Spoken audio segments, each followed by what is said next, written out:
Welcome to our Thursday, February 27th board meeting. Open session, call to order. We don't need to do attendance again, right? I did just want to make clear, Mary Brown, one of our board members, is attending by Zoom. However, she has an agenda posted outside her hotel room, so even though she's not here physically, she will be participating in the board meeting as an official board member, as though she was sitting right here. All right, if I can ask legal counsel to report actions taken in closed session? Certainly. The board considered 6 items this evening in closed session. First, item 1, the board held a hearing under section 32155 of the Health and Safety Code to consider the fourth quarter corporate compliance report. The report was approved on a 5-0 vote. Item 2, the board approved the closed session minutes for the special meeting held on January 23rd, 2025 by a 5-0 vote. Item 3, regarding the claim by Forrest Rosman, a minor, by and through guardian Haley Burkott Rosman, against Tahoe Forest Hospital District related to alleged medical malpractice. The claim was rejected on a vote of 4-0, with Director Shamblin recusing himself from the item and abstaining from the vote. Item 4, the board held a hearing under section 32155 of the Health and Safety Code to consider the 2020 to 2024 peer review summary report. This report was approved on a 5-0 vote. Item 5, the board held another hearing under section 32155 of the Health and Safety Code to consider the 2024 Annual Quality Assurance and Performance Improvement Report. That report was also approved on a 5-0 vote. And finally, the board held a hearing under section 32155 of the Health and Safety Code to consider medical staff credentialing. The board voted unanimously to approve the medical staff credentials as presented. Wonderful, thank you very much. Are there any deletions or corrections to the posted agenda? Hearing none. Item 10, audience input. This is an opportunity for members of the public to address the board on items which are not on the agenda. Comments are limited to 3 minutes, and just a reminder, the board cannot take action on these items, right? But it's an opportunity for public to share with the board. Any public comment?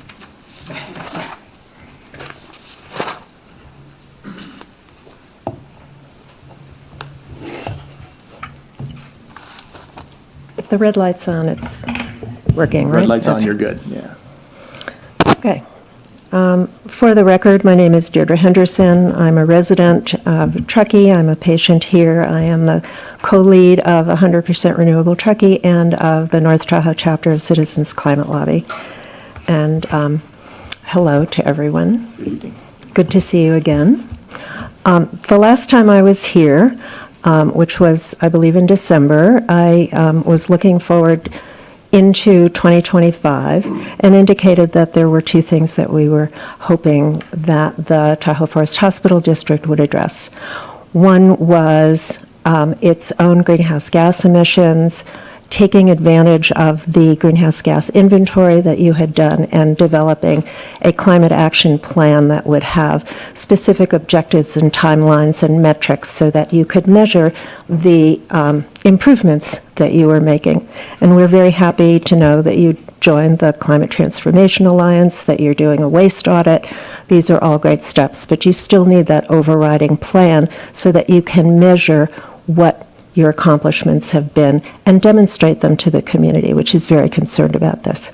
That was item 1. Item 2 was better attention to the health effects of climate change. And that's what I'm going to spend a little time talking about tonight. We sent to the board and to others here information about a 4-day conference that's starting this weekend called Our Planet, Our Health. It is it is a convention relating to climate action sponsored by the Medical Society Consortium on Climate and Health, the American Public Health Association, the National Academy of Medicine, the American Lung Association, Eco America, and others. Okay. I took the environmentally incorrect step of printing out the program guide for this conference. Okay, just as a visceral example to you of how important the health effects of climate change has become in the medical profession. To my knowledge, our Tahoe Forest Hospital District has done nothing formal about this subject. That's our bad. I understand that under the previous regime, that was difficult to do. Example that I have, we presented to some medical professionals here a program called Climate RX, which is sponsored by Eco America, created by doctors. There are about 11 or 12,000 doctors that participate in it. And it is a way of doctors beginning a discussion with patients and offering information on the health effects of climate change and what they can do to prevent becoming victimized by them. And what we heard from the people we spoke to was fear that the CEO here would be very upset if they participated in this kind of educational program. So we're very happy that we have a new CEO. We decided, we of course don't know if you talked with the people you interviewed for the position about sustainability or about the health effects of climate change. We hope you did, we don't know. But we thought, well, we'll take a look at Contra Costa Health's website to see if Anna Roth maybe came from a place where they were interested in the health effects of climate change. And here's what we found.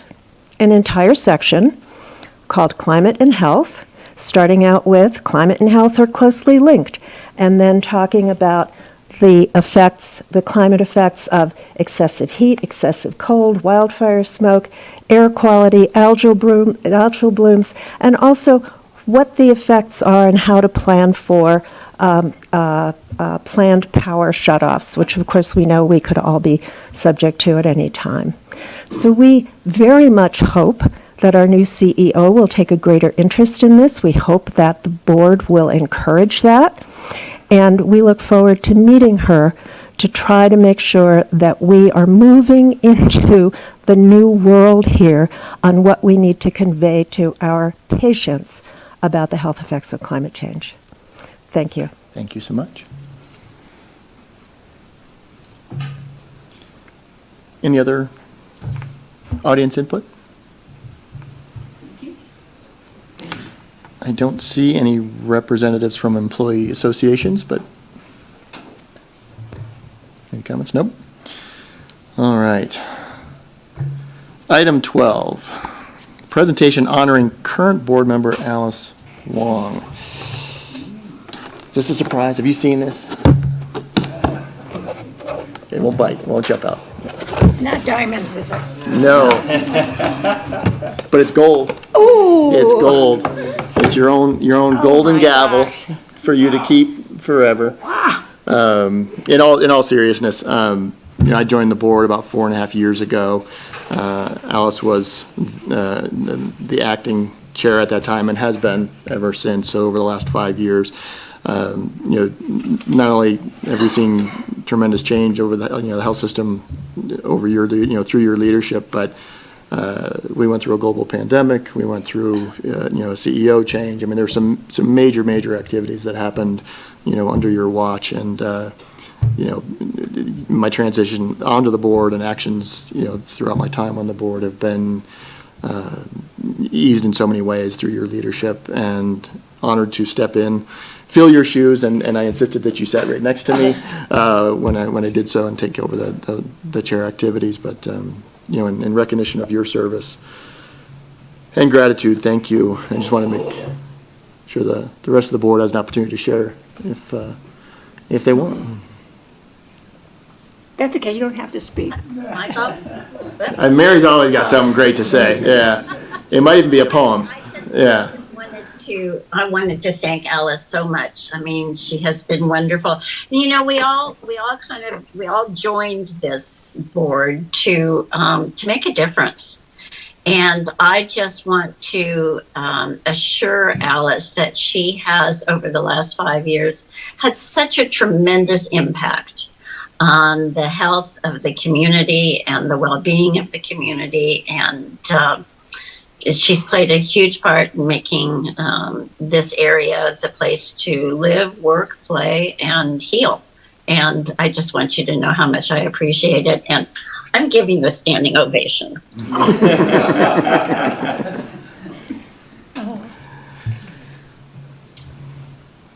Yeah, I'll say this too. For the rest of you board members who haven't taken this head position, it's about twice as much work as just being a board member, because I've learned that in the last month, I was yeah. gonna say, you got some other, I was chair for 1 year, some years ago, and you have to work to set up this agenda for each and every meeting. You have to keep your eyes and ears open to what the subcommittees are doing. And for her to take it 1 year is a lot. To do it for 4 years is above and beyond. And so I too want to give her a round of applause.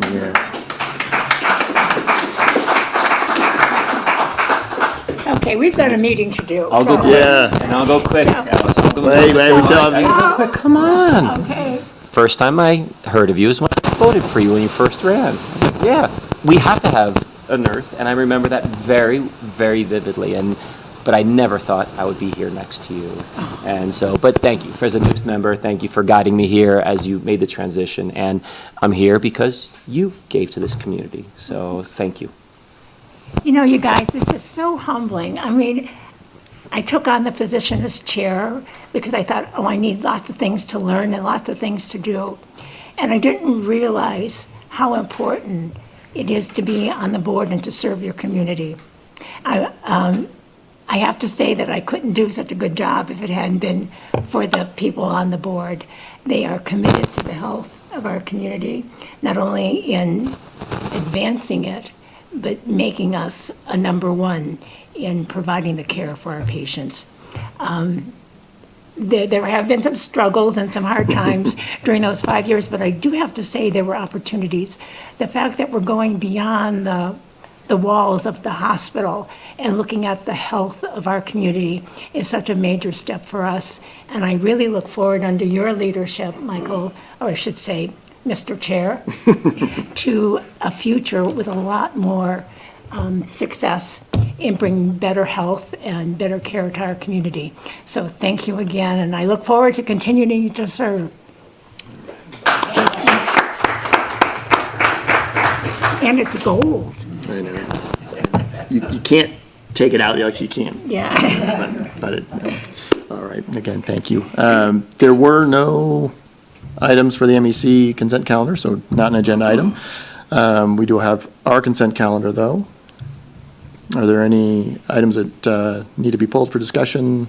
Any comments, questions?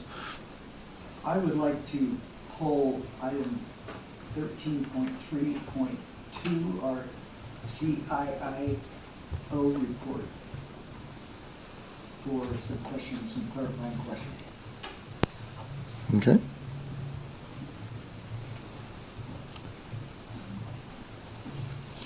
Any other? No? From the audience, any? No? Okay. We'll visit that then at the end, right? Items pulled, yeah, okay. All right. Yeah, with the exception of the item 13.3.2, CIIO board report, can I get a motion to approve the consent calendar? I'll make a motion to approve the consent calendar without 13.3.2. I'll second. Did you get Director that? Chamblin? There you go. Yes. Yeah. Director Chamblin? Yes. Director Brown? Yes. Director Wong? Yes. Director Darjankevich? Yes. Director McGarry? Yes. All right, consent calendar approved, 5-0. The following items under 14, items for board discussion, so these are informational by and large. The board won't take action on them. The first, 14.1, semi-annual retirement plan update. And is this by Zoom? Brian Montanez is now made co-host, and he will be presenting Joining on Zoom, okay, great. via Zoom. Good evening, Brian. Good evening, everyone. This is an unenviable spot to try to follow up all those platitudes. Tough one. So I am here to give a report to the board on the retirement plan committee's activities for the calendar quarter Q3 and Q4 of last year. During the Q3 meeting, we did go through the investments. We did make one change for cause. The Invesco Developing Markets Fund was recommended for removal due to performance reasons. They were not able to successfully recover from the Russia debacle a couple of years ago.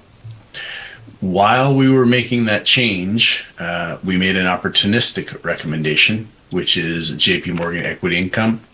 Their longtime successful portfolio manager retired, and they left the fund in the hands of the co-PMs that had several years of experience, but not quite the long track record that we're more comfortable with. While the fund had been performing fine, since we were making the Invesco change, we decided to recommend removing JP Morgan and moving it with a fund that we were more comfortable with, the portfolio management team, MFS Value. So performance was fine. It was an opportunistic change.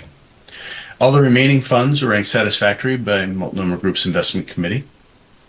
We go through the assets at every quarterly meeting to make sure record keeping is correct. No issues were found.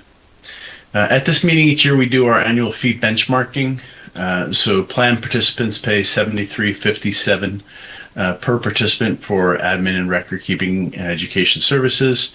This is within the range of 55 to 92 of what we at Multnomah Group feel would be the bidding if we took the plan to market. So a little below average. The committee discussed the services and the fees received, and we considered them reasonable.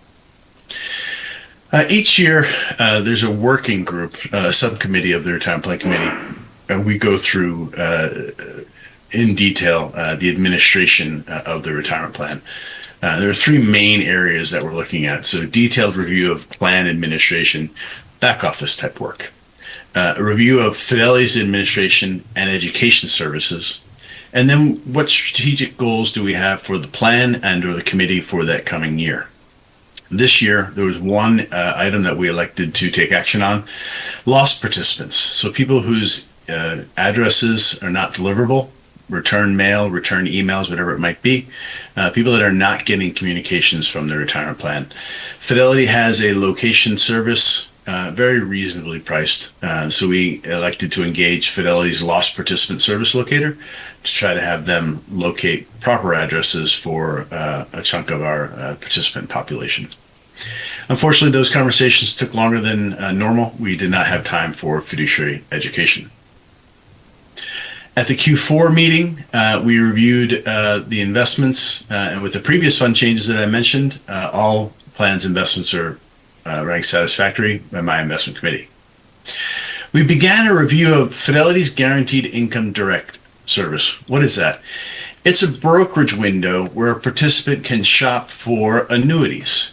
So the distribution would happen outside of the plan, and the annuity would be outside of the plan. So it's not going to be a plan oversight concern, but electing a brokerage window is. The annuity shopping window can shop 4 different insurance companies, and you'll get institutional pricing rather than retail pricing.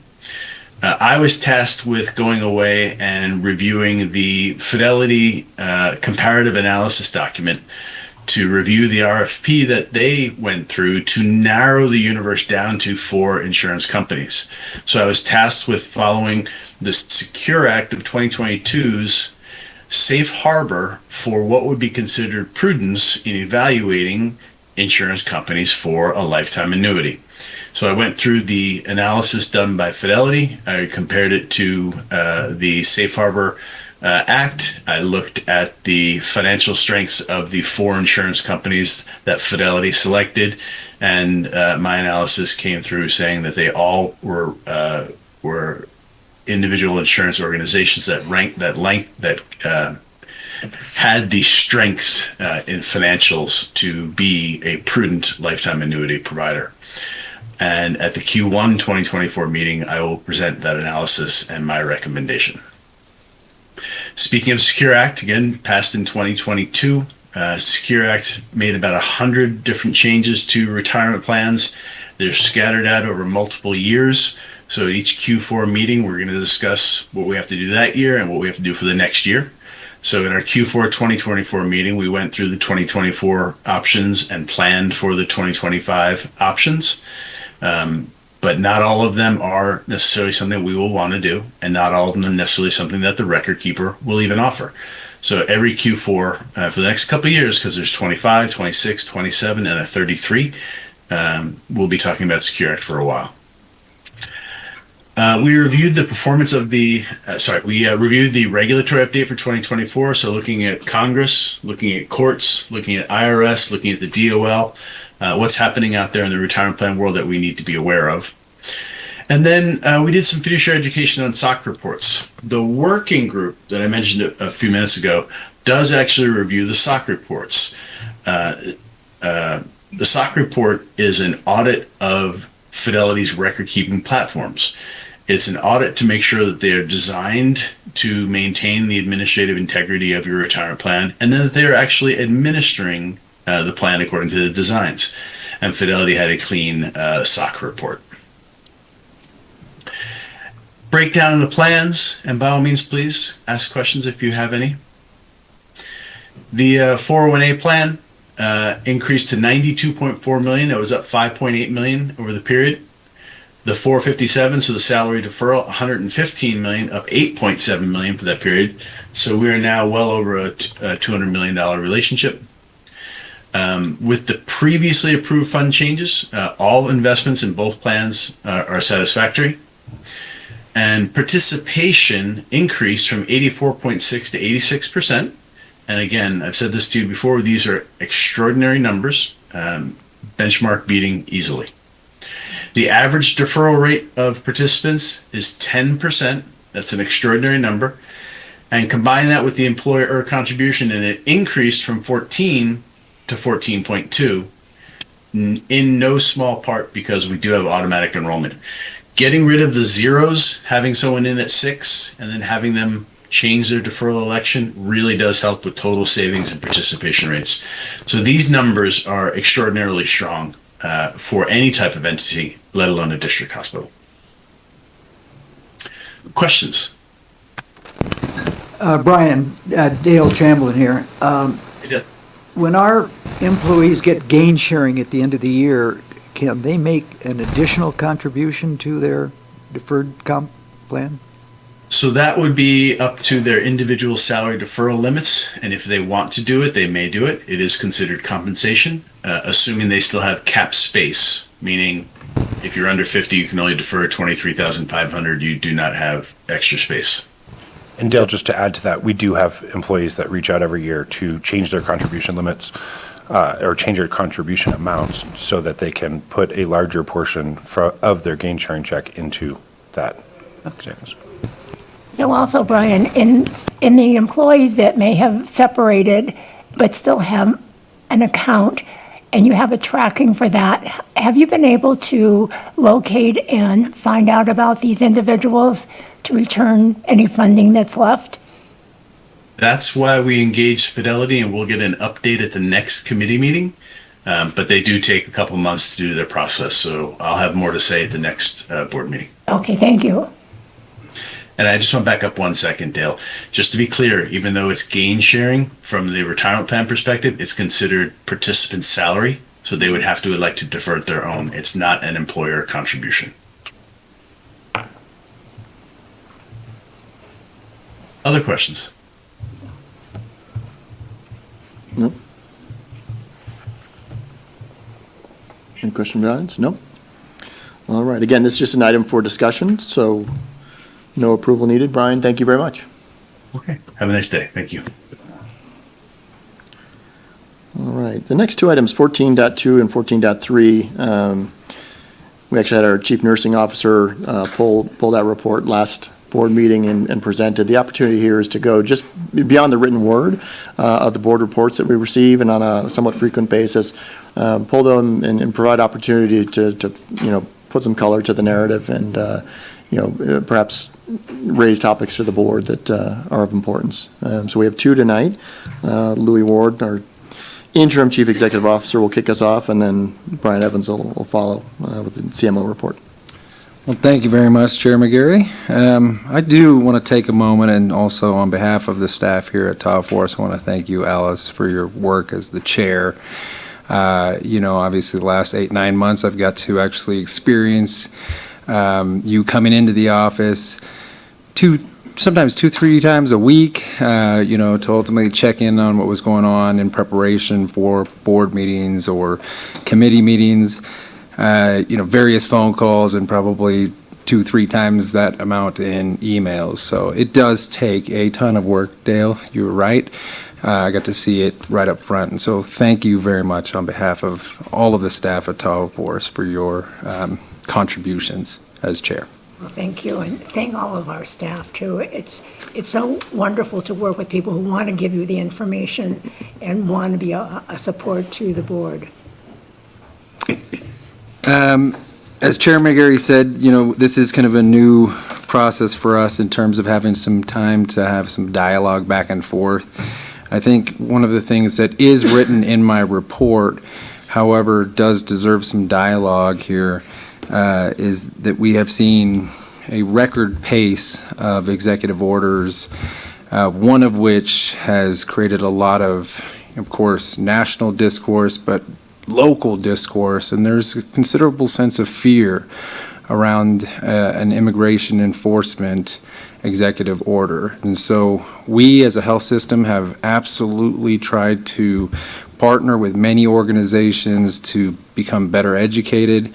We've worked with the California Hospital Association, a number of other hospitals throughout the state of California, to really understand what each local community, each hospital, and each team of leadership and board, what we can all do about, ensuring that people feel safe coming to our hospitals.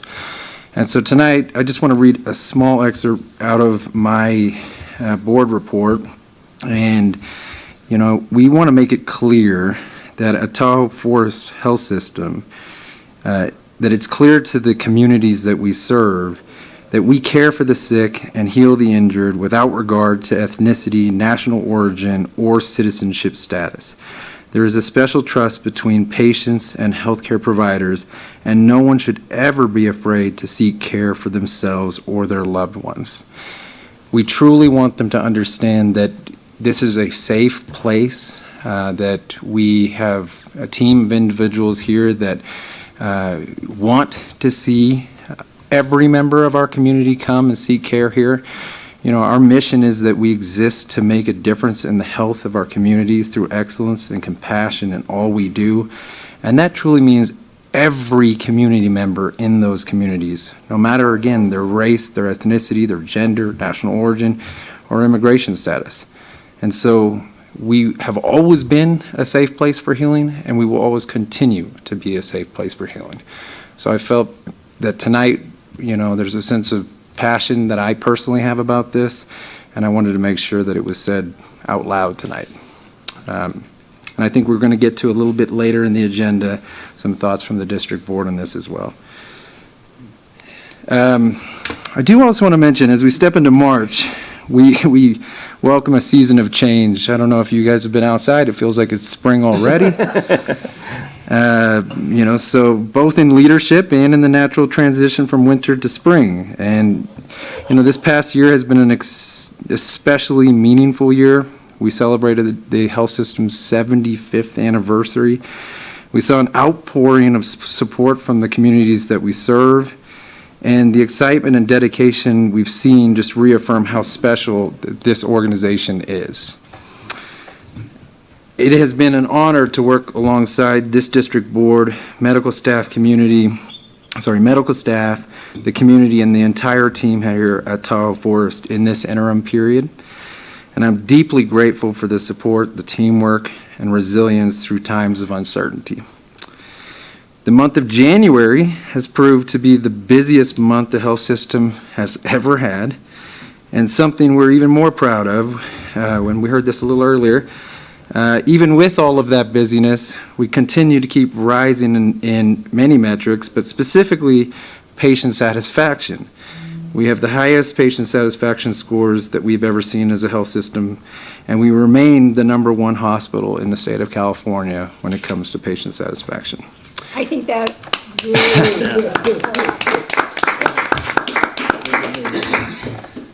With all that said, we're thrilled to welcome Anna Roth as our new president and CEO starting March 10th. And I've spoken with Ms. Roth at length a number of different times. She's eager to join our team, build meaningful relationships, and really immerse herself in the dialogue around community challenges and opportunities.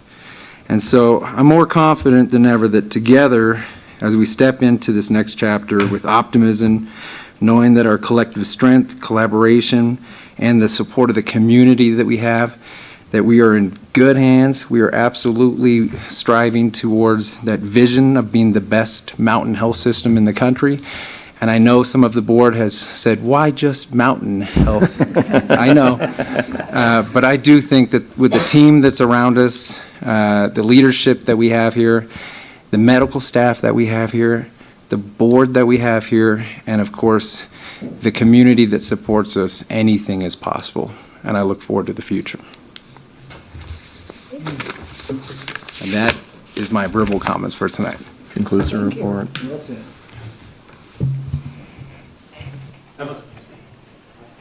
Well, yeah. you know, I think it's an opportunity for us just to take, Mary, you? was Mary trying to talk? Yeah. Yes, I was. I just wanted to take a moment to recognize Louis and all that he has done to support this organization through this interim period. And, you know, his leadership has been tremendous. His instincts are absolutely unquestionable. And I think the other part of that is the foundational work that he has been doing for the arrival of Anna, I think is absolutely sensational. And that Louis has been so committed to the success of this transition. And I just want to thank him. She took the words right out of my mouth. Oh, sorry. Ain't following Mary. Yeah. No, just building on those comments, I think, you know, obviously a transition of any sort it can be challenging. And when we were thinking through, you know, the decision around the CEO, it wasn't just, even though that's technically our one employee, we were thinking of the leadership team as a whole, right? So not only how would this individual fit within that, but, you know, how would everybody be working together to really elevate not only leadership for the organization, but the leaders themselves, right? Whether that was professional development, personal growth, really looked for someone that would augment that. And, you know, Louis, you and I have had some heart-to-hearts over the last month or two. And, you know, not only appreciate your contributions to the organization, but to the community as a whole as well. I think you've really embedded yourself here and truly call it home. And we're lucky to have you.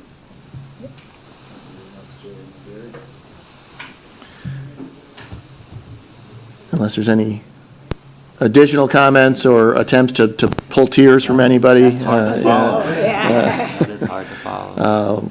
We'll pass it off then to Brian for a CMO report. Thank you very much, and I just want to echo some of the comments I just heard, and I really appreciate Louis' leadership for the last, was it 9 months? Maybe 10, something like that. And it has been a very challenging role, I think, and I've worked very closely with you, and I really appreciate you stepping into the role, and I think you've shown a lot of character with the way that you've led this organization, so thank you. Okay. Yeah, you bet. Okay, so here's what I'd like to do, and I You might want to appreciate. check on him. He's pretty red. You might want to, being a doctor, you might want to check on him. I do want, I feel like I do need to say, you know, this is not something that anyone can have done on their own, right? I mean, it took the entire team. It was a very precarious situation. Anytime you have a transition, there's just a lot of opportunity for things to go off the rail with just the smallest, mismessaging. It would just, I think the team, really was very thoughtful about each and every word, tried to show up and just be that steady hand. And I just want to say that Dr. Evans was right there by my side the entire time, just trying to, be that listening ear as I had, many comments and just challenges at times. And I just appreciate his leadership in all of this as well. Thank you. Okay, well, thank you very much for the opportunity. I really like these verbal report formats, and so I was thinking about what the board might want to hear about and make it more of a discussion type of a situation as opposed to my usual death by PowerPoint, so I thought I'd spare you that. And I thought we could probably cover three things, maybe, if we got time. And here's the three that I decided we'd go for, see what you think. One is, what the heck is a CMO? How does it differ here than other places, and what is that role? What is that scope? And have you guys maybe understand the role slightly better than you did before? Maybe you already understand it, but kind of go into that a little bit. The second one, I wanted to just check in on the culture of the organization as it relates to the medical staff specifically, and just kind of do a little bit of a temperature check on that and kind of what's been going on in my view. And the third thing is we've talked a lot about management systems over the last year to 2 years, really. And I wanted to give a couple of examples of how management systems is kind of percolating through the organization. One example being operational, and another example being more in the quality realm and kind of how that's playing out. This is not going to be a comprehensive management systems update. There's just those two examples. How's that sound? Good. You're good? Okay. All right, so there's a lot of chief medical officer roles out there. There are all kinds of different settings. We've got, CMOs in industry, startup tech type CMOs. We've got hospital CMOs. You've got health system CMOs like this one. Insurance companies have CMOs. They're all over the place, and they're growing, which is great for me because of job security. I'm really happy about that.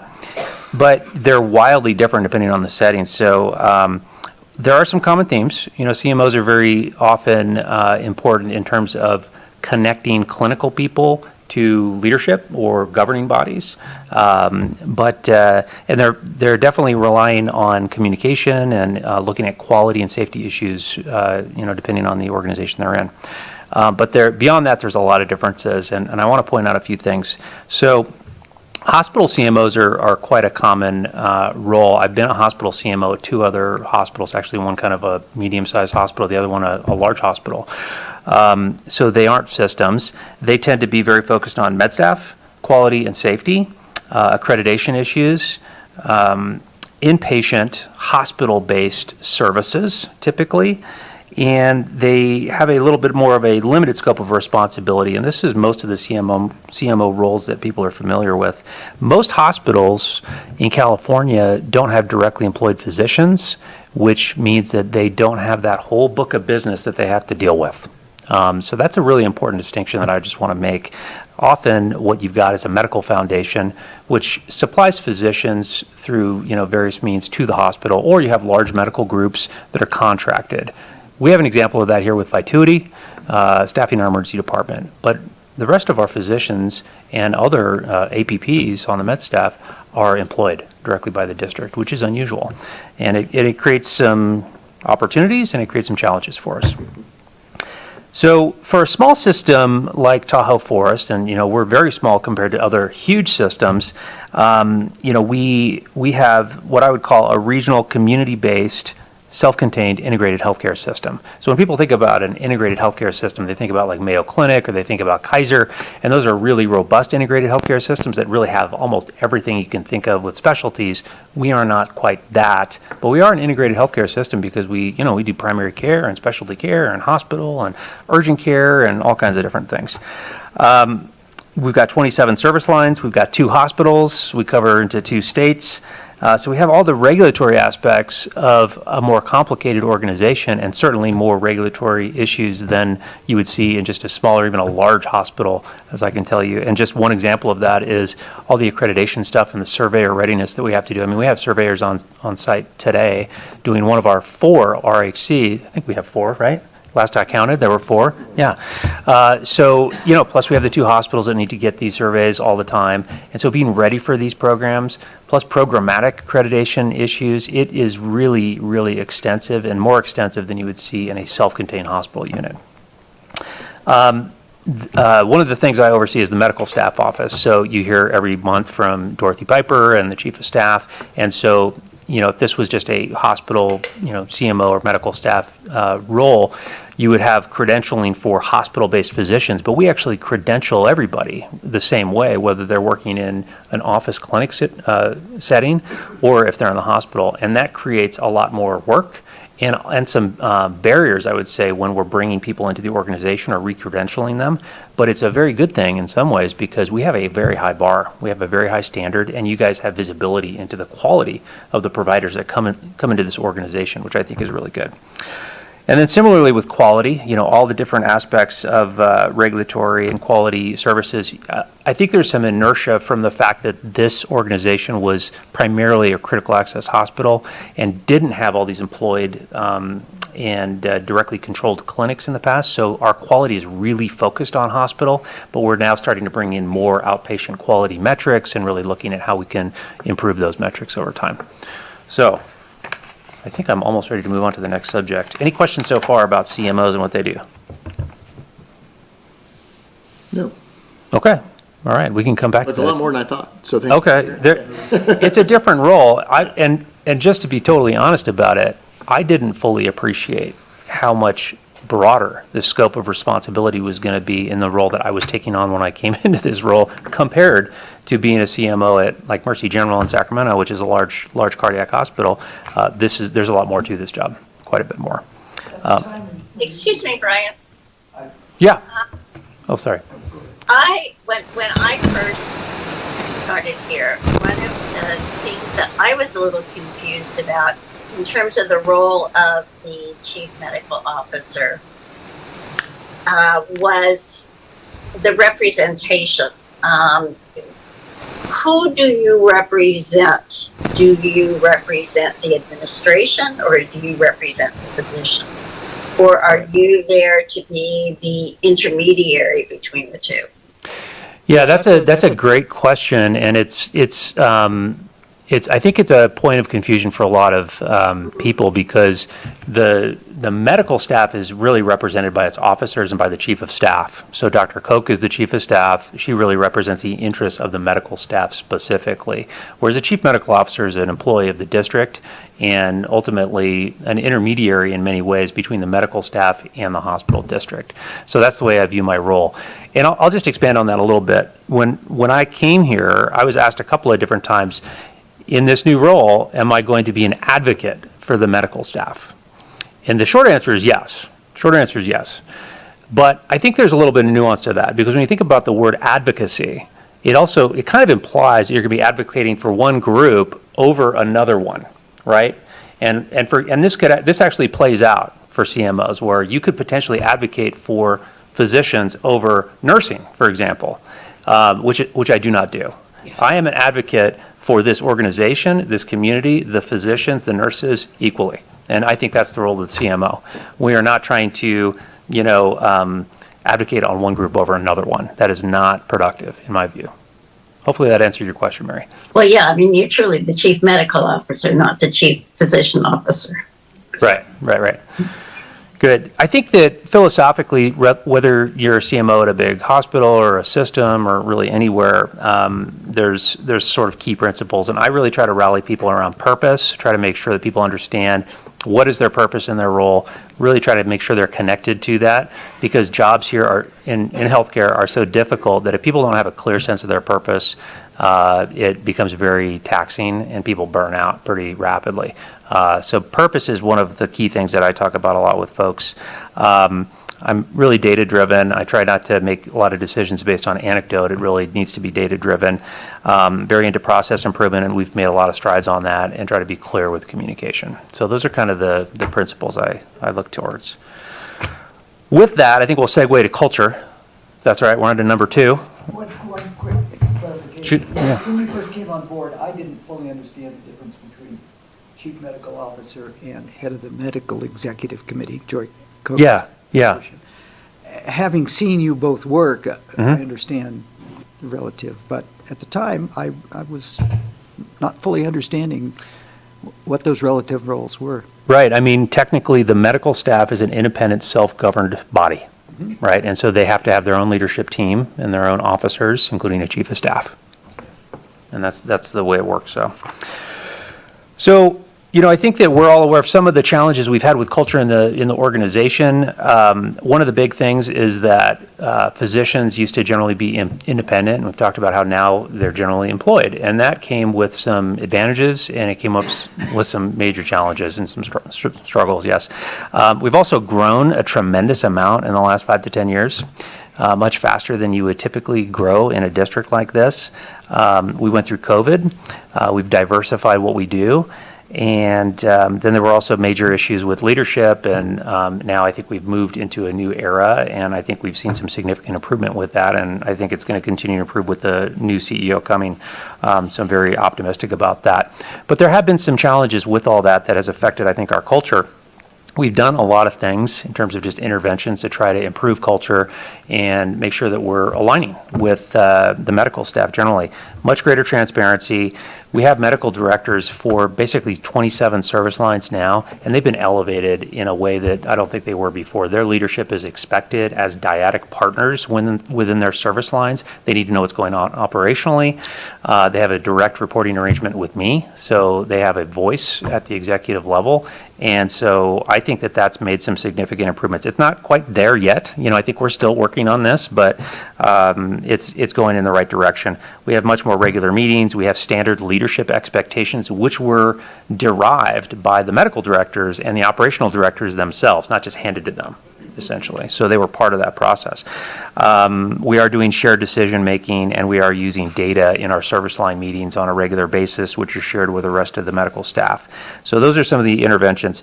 We have a robust wellness program. We have lots of resources for wellness, including the Joy in Medicine Committee. We have Wellness Committee. I won't list the entire list of resources, but there's quite a bit. Not a lot of medical staff members take advantage of these things, but they are there for them. And I think those have been buffed up. But there are certainly challenges. One of the biggest challenges I have, and I think this is not unique for me, is that it's very difficult to simultaneously improve alignment of a medical staff and also accountability and deal with things like professionalism concerns or quality concerns or those types of things. And so, we've had to do both. We've had to try to really improve the alignment and also deal with some of these issues that pop up. And that is harder to do in an employed physician model because you're, in some cases, using HR to deal with some of those things. And that doesn't go over super well all the time. So that has been a bit of a hindrance, I would say, towards getting greater alignment and improving the culture. And then there's all kinds of things that continue to be inefficiencies in our system that we are working on, and there's quite a few things on that list. One of them, which we're going to hear about from ECG, is the management of physician employment and payments, and how are they compensated, and how does that whole process work. I would say we have major upgrades coming. ECG is going to help us with that, and they're going to present to you on that topic, so I won't overstate it. So I think as far as results go, I feel pretty good about where we are now. We are going to learn more when we do another Press Ganey survey in May, and we'll get some data around that. I think there's going to be generally folks that feel we're heading in the right direction, and there's probably going to be some folks that are not happy with the accountability piece. And I think that's what's going to be reflected in those surveys. So that's that. Any questions on that one before I move on? Did you ever get the results of didn't we just do a physician Press Ganey? We did one last year, yeah. And has the board ever gotten the results of that? Oh, yeah. Yeah, we presented that data, yeah. At one time, in the not-too-distant past, we talked about a chief wellness officer. Yeah. And I'm just wondering, is that a topic that may come to light with our new CEO? Or? I think it's something I look forward to talking to Anna about. I think that, we actually have had several conversations about that over the last year or so. I actually asked at a general staff meeting what people thought about that. Do we want to have a chief wellness officer again? Because we have had one in the past, and there wasn't a tremendous amount of enthusiasm. And then I've had some more informal pollings of people. I don't think there's a lot of energy around that right now. I think that there's other resources in place, but I'm certainly open to that if there's a strong desire. Yeah. So burnout, especially during and immediately post-COVID, was everywhere. Still very prevalent, but I don't seem to be hearing it as much. Yeah. Is it people just tired of talking about it, or are we making some headway there? I think that if you look at our Mayo Wellbeing Index information, there's still significant burnout here at this health system, and it's a very significant problem nationally. I don't think it's gone away, and in some ways, I think probably people are tired of talking about it. Yeah, I think it's a significant problem. I think we actually had a physician death in South Lake Tahoe area recently, a physician well known to a lot of our medical staff, and it was looking like it was probably related to some kind of stress, suicidal situation. And there's been others in the community people are aware of. I think that that's a very important topic. I don't think it should go away. I think we should continue to talk about it and continue to support our team. And we also still have the Mayo Wellbeing Index to measure burnout. It's more of an individual tool, so you can track yourself over time as opposed to how's an institution doing. Sure. But I think it is an important thing that our clinicians have access to. Good. Thank you. It's more of a comment and I think continued discussion. I think I'm just trying to think of also people listening and watching. What is culture? I think that's one thing that I think maybe. First of all, thank you so much, and thank you for explaining your role. I was going to quiz you and say, what would you tell people, someone at Safeway, what it was, but you eloquently said it in a sentence, like what your job is, so thank you for that.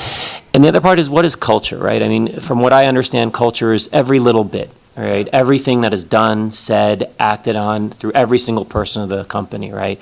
I had someone in the community reach out to me and just rave about their experience here. Everything, ER visit, to follow up, to care, to, I'm not going to divulge, but I actually let Louis know, because sometimes it's nice to get good news from the community. But that to me, speaks of culture, right? It's the little things, it's the doctors that go to meetings, that care for the community, that will gladly talk to community members, to people that will do things that, try to have people find new doctors when their family members, their doctor retires. Like all these small things are amazing here, are truly amazing. But we always have change.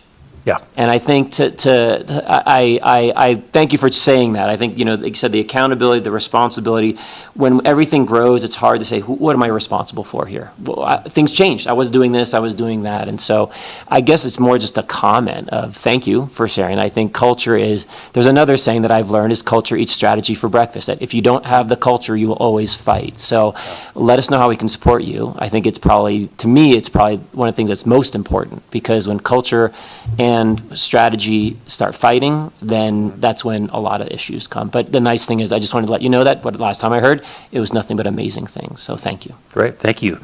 Yeah, and I think that one of the things that really affects culture and how medical staff are feeling about their jobs is as Dr. Koch would put it, stones in your shoes. So how many stones are in my shoes throughout the day as I try to see patients and do charting and do referrals or whatever?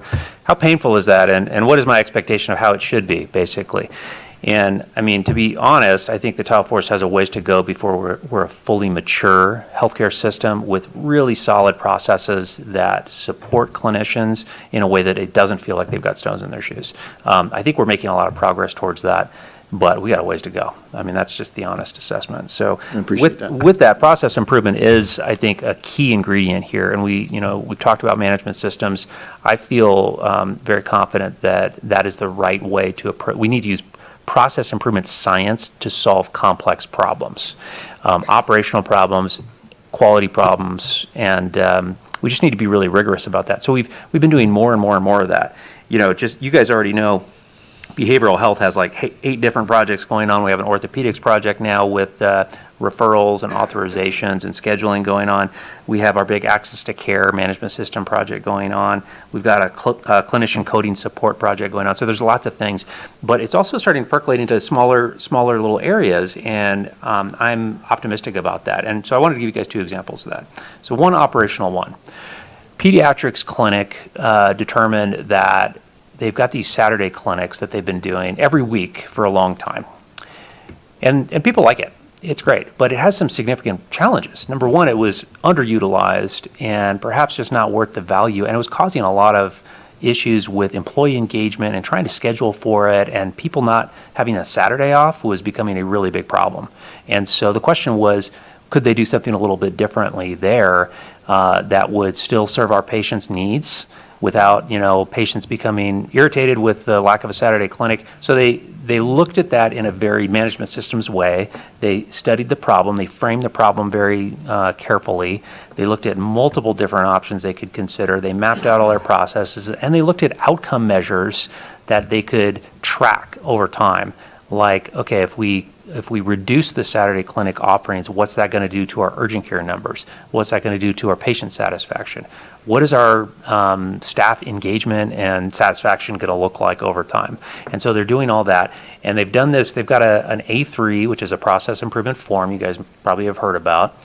It's posted in the pediatric clinic. I would encourage each of you to go take a look at that. I'm happy to walk you over for a field trip anytime you want. And they're tracking these numbers. And that is a very scientific way to figure out an operational issue. And right now it's on a pilot, and we're going to see how it goes. And, if it's going great, awesome. If it's not going great, we will rethink this, right? So that's one example where I think we're using more science to make some of these small and large decisions. Another one is on quality. So in our ECC, we have extremely high quality, outstanding, and we have a world-class extended care center here. It's world-class. But one of the things we noticed wasn't trending in the right direction was falls. Actually, our residents were falling at a higher rate than we expected, and it was higher than the national rate. So the team, with the quality team, the ECC team, the nursing team, everybody got in there and really did a deep dive in what's going on, mapped out their processes to prevent falls for their residents. They looked at everything from, the lighting to bed alarms to medication review to educating the staff. And they came up with essentially two categories of intervention. One are sort of the, let's just do this and fix it kind of a thing. They did some flooring work, for example. And then the other is standard work. And so we've talked about standard work here before, I believe, where if you are doing standard work to create an outcome and you're doing that standard work 100% of the time, the outcome should follow, right? So you focus on the standard work, and that's what they're doing in the ECC, and the falls have come down. It's never going to go to zero. This is a very high-risk population, but it's making an impact on those individuals. And that is the way to tackle a complex clinical problem, quality problem, like they did. And we're going to do a lot more of that over time. So that's my three things. Hope I didn't take too much time. No, thank you. On the fall, in just sort of the depth of the experience, I can't remember which meeting it was. Might have actually been an equality meeting when we were talking about this. And it was identified that there were dark tiles Yes. on the floor. Yeah. And the tiles weren't raised, but just the visual darkness of the tile was leading to falls. Some It's that residents- level of detail that's impressive. Yeah. I would have never thought of that or figured that out if I'd gone over there, but somebody really put two and two together on that one and realized some of the residents, especially with poor vision, were thinking there was like a hole in the floor, and they would try to avoid it and fall down. Yeah. Yeah. Not good. So I thought that was a really fascinating story. Yeah. And again, just the power of the process, right, to uncover those kinds of things. Exactly. So, Yeah. Thank you. Any other? Thank you. Just one last comment. I'm still looking at it. Stones in your shoes, and it's not necessarily the comment. It's the culture. It's the culture of listening to the staff, listening to doctors, to nurses, to PAs, to NPs, to anyone who's working here and giving that suggestion. I just see it, and it's just that's what I think is what's going to make it so successful here, and continues to do so. Thank you. Thank you, sir. If there's any comments from, again, the intent of these is to sort of, so much of what we do in the board meetings and should be driven by, sort of agenda and business and data. But we wanted to create a space to really have conversation, and I think that's what just happened here. So thank you, both Louie and Brian and everyone here. But, as we move forward, board meetings of the future, we do encourage additional comments, questions from everyone. So thank you. All right. Item 14.4, physician compensation redesign, again, for discussion. ECG management consultants. We have two gentlemen, Trevor and Tanner. Are they All right, we're going to have our... They're here. Okay, I didn't know if we were Zooming or, We're going to have our Vice President of Physician Services, Scott Baker, introduce our guests. All right, good evening, Board. We have 3 representatives from ECG here this evening to talk about 2 important subjects. We've engaged with ECG on 2 separate projects, but they both have to do with physician compensation. So they're going to be presenting together. The 2 distinct subjects are the compensation structure, how much we pay and for what, how that compares to the market, how that compares to other difficult to recruit to areas like where we are. And the second topic has to do with the structure of how we compensate them, independent of how much we pay, but the process of compensating them, the transparency involved, the processes involved. It's important to know that both of these projects have been going on for quite some time, and this was done really at the request of the physicians. We've been employing physicians for 5 years now. We've gotten a lot of feedback in that time. We've also grown tremendously. We now have a menu of services that almost unheard of in a critical access setting. So we need to keep up and be equally as complex and supportive of those endeavors, and these 2 projects are very important to support our physicians and provide them with the value and the compensation that they deserve. So first up, who's going to take control? Tony? Tony and Tanner are going to present on the first topic, and then Trevor is going to talk about the compensation process. So it's all yours. Yes, I'm Tony Cobalt, partner of ECG. I lead our evaluation services practice, but also lead our compensation design practice, which is what I was here at Tahoe for us to do. And then joined here by Tanner. Go ahead. Hi everyone, I'm Tanner Heady. I'm a manager here at ECG. As Tony mentioned, worked within our provider compensation services and have had the pleasure of working with many folks here on the physician compensation plan redesign. So just sort of really quickly, when we go through a compensation redesign, one of the things we always want to make sure we do is make sure we understand our comp philosophy, because there are a lot of sort of market best practice when it comes to physician compensation, but really at the end of the day, it is very regionally, it can be driven or market driven depending on what kind of organization you work for, and really sort of what the physicians and sort of leadership value for that particular organization. So we spend a lot of time to really understand the philosophy, because when we go through the redesign, we want to make sure that we come back to that philosophy when we have sort of discussions about particular elements of the compensation model. And so quite frequently you'll notice a lot of these are very similar across organizations within healthcare and provider networks, but you want to make sure that you're paying competitively the local market, you're using appropriate market surveys, understanding nuances to competitive pay relative to productivity. You want to make sure you have an equitable plan, people feel like they're being paid fairly for very similar type services. Of course, you want to make sure you're rewarding performance, right? And performance isn't just production, but it's also non-production performance like quality, access, those type of things as well, patient experience. And then I could always say we could sit around a table and develop a comp model, but at the end of the day, we have to make sure we're developing something that's financially affordable. And so there's a track back to the reimbursement structure of the organization, making sure that we're able to afford any sort of plan that we have, because ultimately we want to make sure physician comp is aligned with how the organization gets paid as well. And then lastly, but not least, important is making sure that it's regulatory compliant, because physician comp is under Stark and kickback guidelines and regulatory environment. We want to make sure what we develop meets that test as well.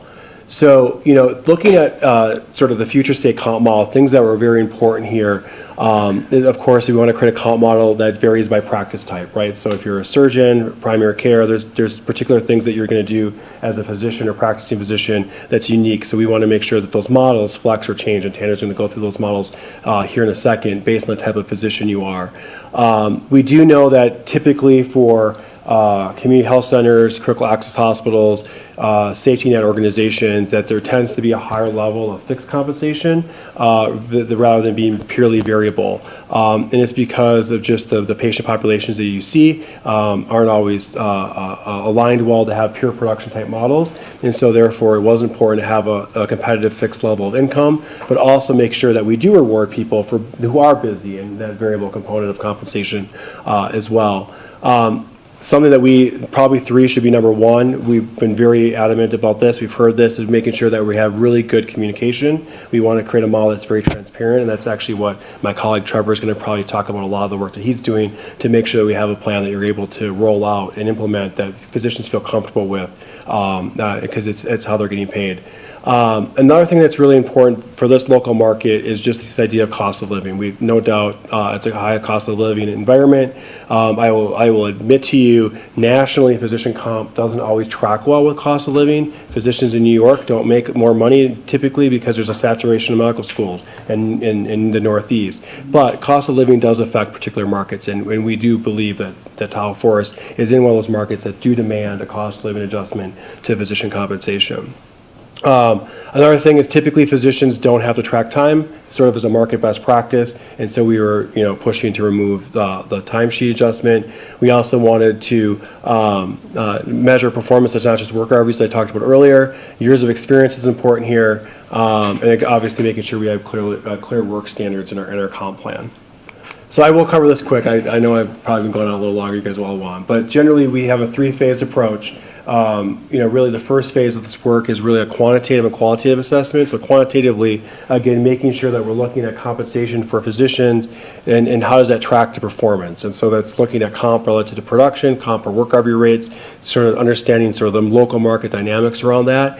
And then basically after we do the quantitative analysis, really matching that with the qualitative, doing interviews. We had a survey at one point with all physicians had an opportunity to participate in that survey. And we had a very robust interaction with a physician-led steering committee this last go-around. So this was very physician-led process. And then phase 2 is just really designing the comp model based on those comp philosophy that we reviewed a second ago. And then now we really moved into phase 3, which is we've landed on models, and now we have to implement those models and targeting July 1 of this year. So. Perfect. All right, so what do those future state compensation models look like? As Scott mentioned a little bit earlier, the services that are provided by Tahoe Forest physicians is rapidly expanding. And similarly, for a compensation map plan, we have 3 different models to meet the many different practices that are associated with Tahoe Forest care. On the left-hand side, we have salary or shift-based compensation model. This tends to be for more coverage-based specialties, think more hospitalist, emergency medicine type specialties. Where compensation is mostly fixed in nature, as it has primarily base salary, granted expectations associated with being a Tahoe Forest physician and earning that salary. And then on top of it, a value-based compensation piece. In the current state, there's an engagement incentive. This value-based compensation piece going forward will be much more robust and offer opportunities to recognize and incentivize things such as patient satisfaction, quality, and all those other types of performance metrics outside of just work RVUs alone. That being said, work RVUs are and still is a very prominent piece of physician compensation for many specialties. So we do have 2 comp models that have a work RVU piece component. The one difference between the 2 is how are we recognizing call coverage in our compensation plan. That far right-hand one individually recognizes call coverage in forms of daily stipends that will be paid per shift served. Just a couple quick more highlights on the right-hand side. So when setting rates, of course, we look towards market benchmarks that are specialty specific. But as Tony mentioned, the high cost of living in the Tahoe Forest community would be recognized with an adjustment to those national benchmarks. And really the incentive or the opportunity for this new compensation plan is how do we better recognize performance and compensate, creating incentives that are much more achievable and relevant to physician practices. As far as the next steps, we're really in that heart of implementation where the next phase is to really start broadly communicating this new compensation plan with physicians outside of the steering committee. So in the coming months, we anticipate many activities such as potentially provider town halls, specialty group conversations, and one-on-one conversations as we review this compensation plan together and truly educate so that both Tahoe Forest as an organization and physicians can be successful under the new plan. Did I miss anything? Any questions? Yeah.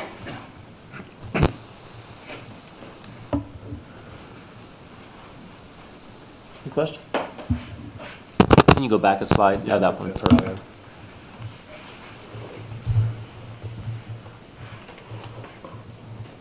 Is there an example like you see, like, so the first one you said more, it's just call for the last one, right? Just call, pay for those that do call, correct? So the first one's hospitalist you think is most, and the second one are specialty groups, plus specialty groups, plus those that do call, correct? Yep, so you could be a specialty that provides some call and have activation payments in the other two models, if you're required to present on site.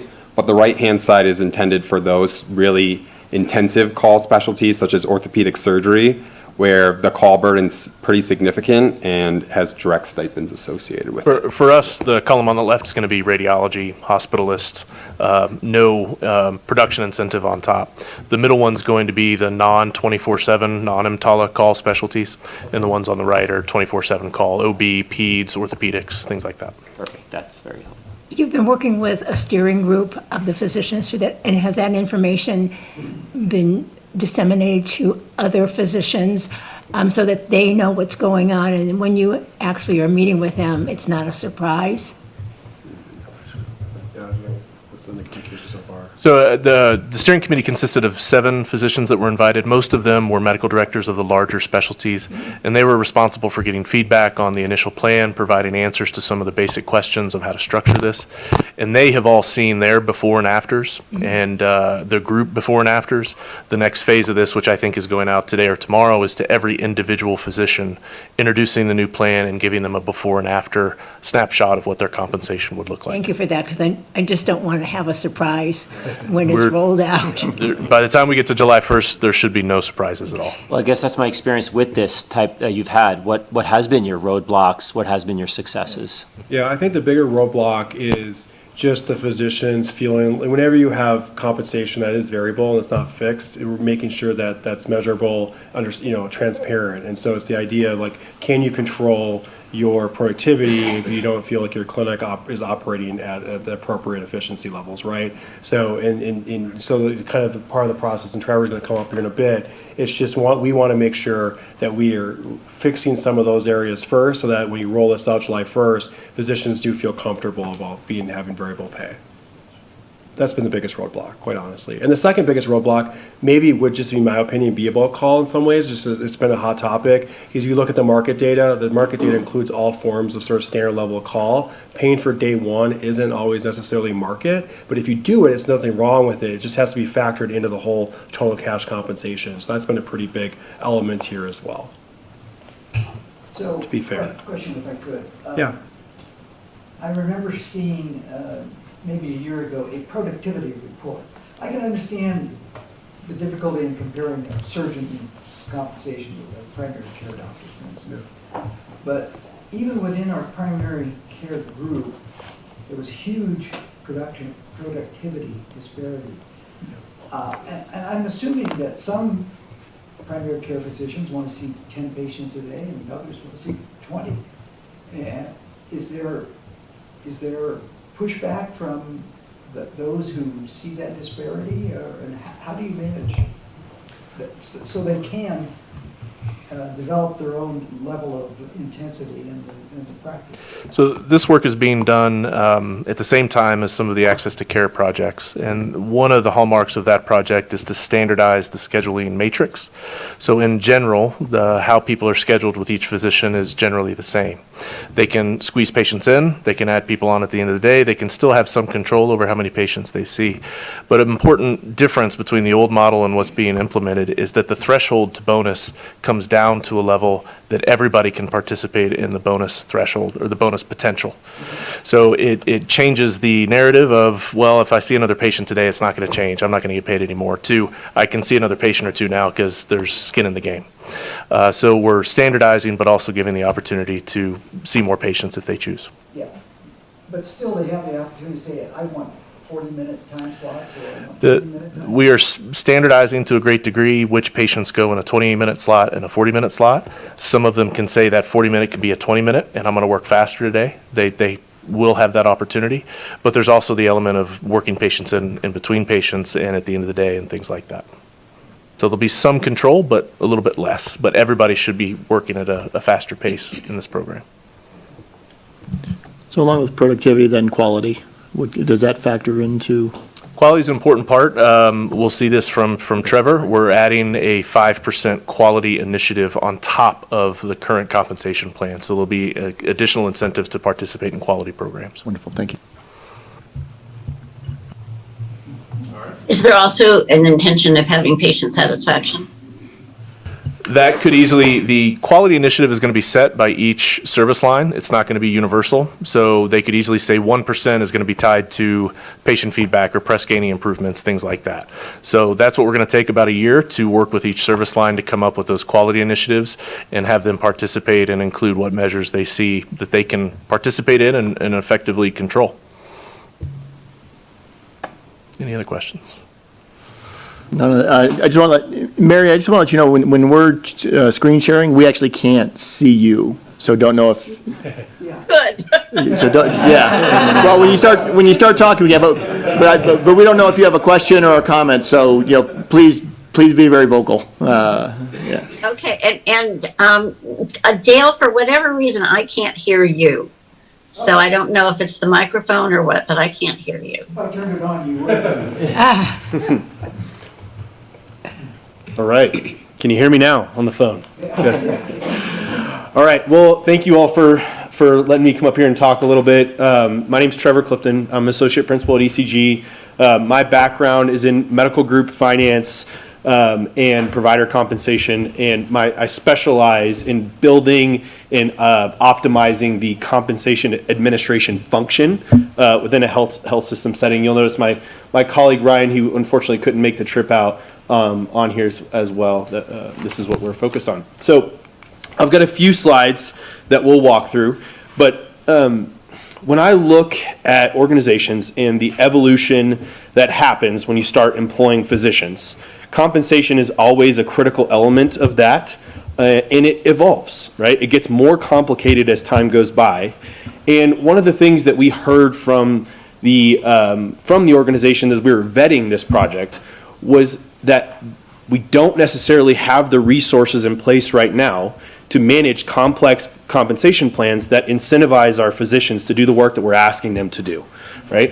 And so our role in this is to not only help build that function that can support it for years and years to come, but also in the interim to actually maintain it, manage it for a period of time, help it get to a stable point in which we can you can internalize it.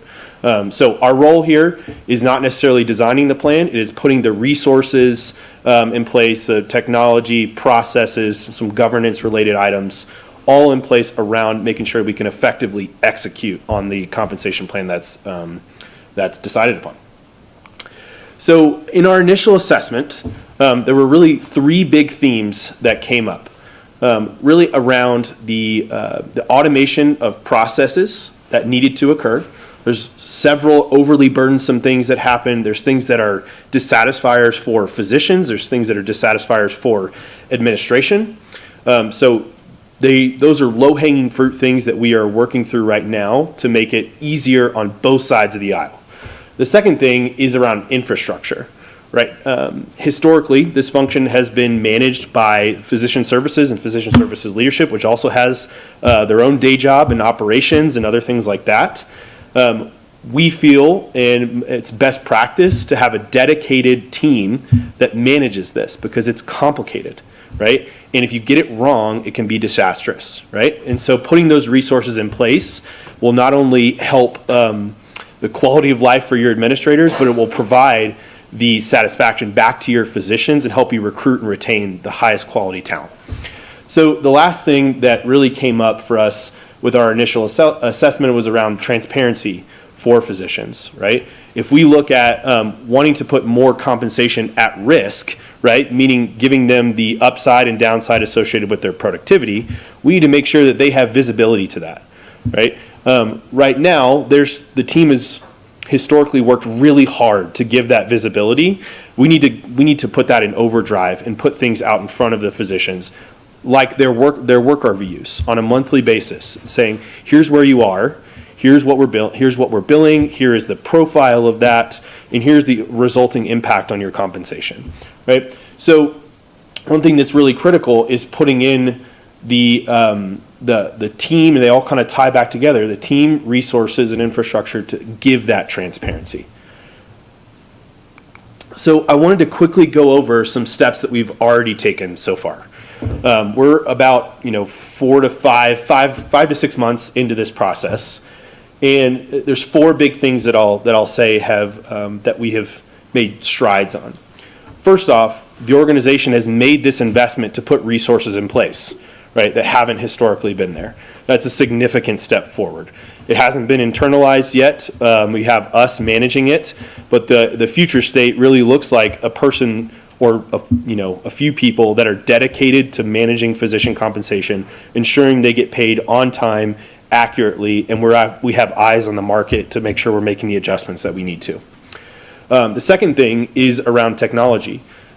We have signed a contract with a compensation administration platform called Simplify. This is a big trend in the industry. A lot of health systems are moving towards using these platforms because they can integrate with your EMR, they can integrate with payroll.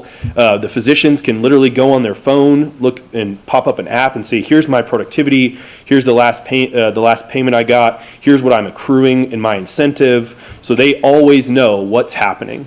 The last couple things is around governance too.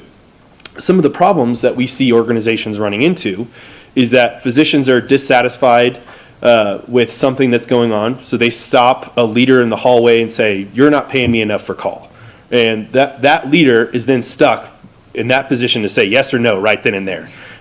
So most organizations, it's best practice to really put a committee in place that's comprised of both administrators and clinical leadership to really own the decision-making process for all of that. And there's escalation, there's an escalation pathway towards that, but we are going to be deploying a robust compensation committee so that there's a shared accountability, the physicians know who the decision-making body is, as well as the administrators have a place that can congregate and get on the same page so that you don't look up in 2 years and you have people all over the place because decisions are made in a vacuum.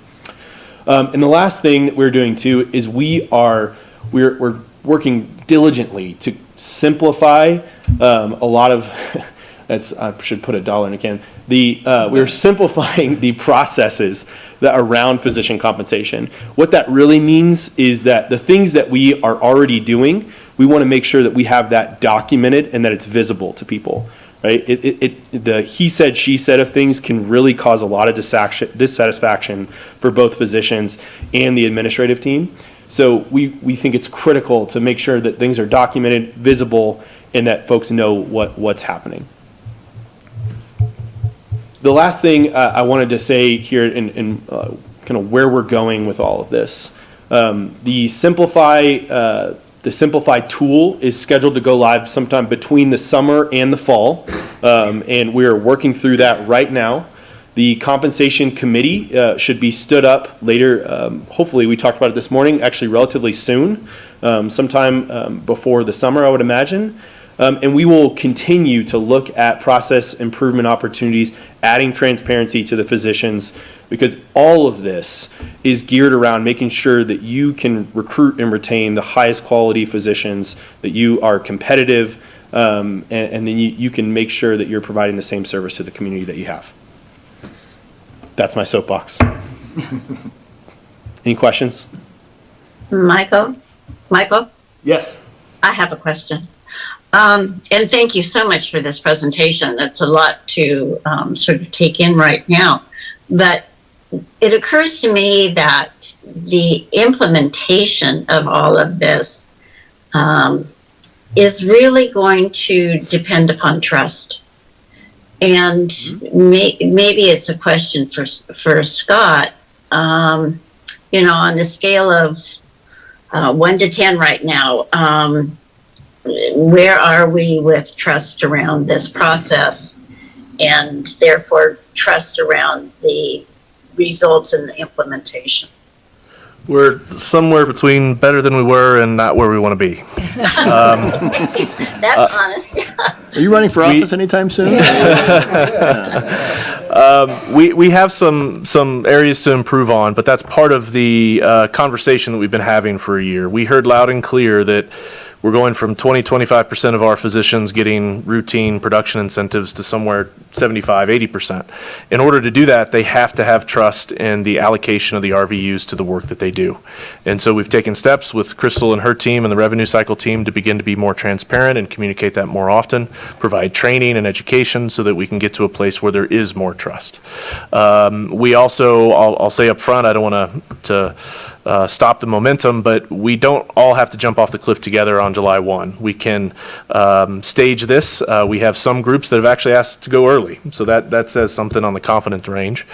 We have some groups who have asked to reevaluate their structure in anticipation of July 1st. So we are making progress, but this is something that we'll have to continue to concentrate on.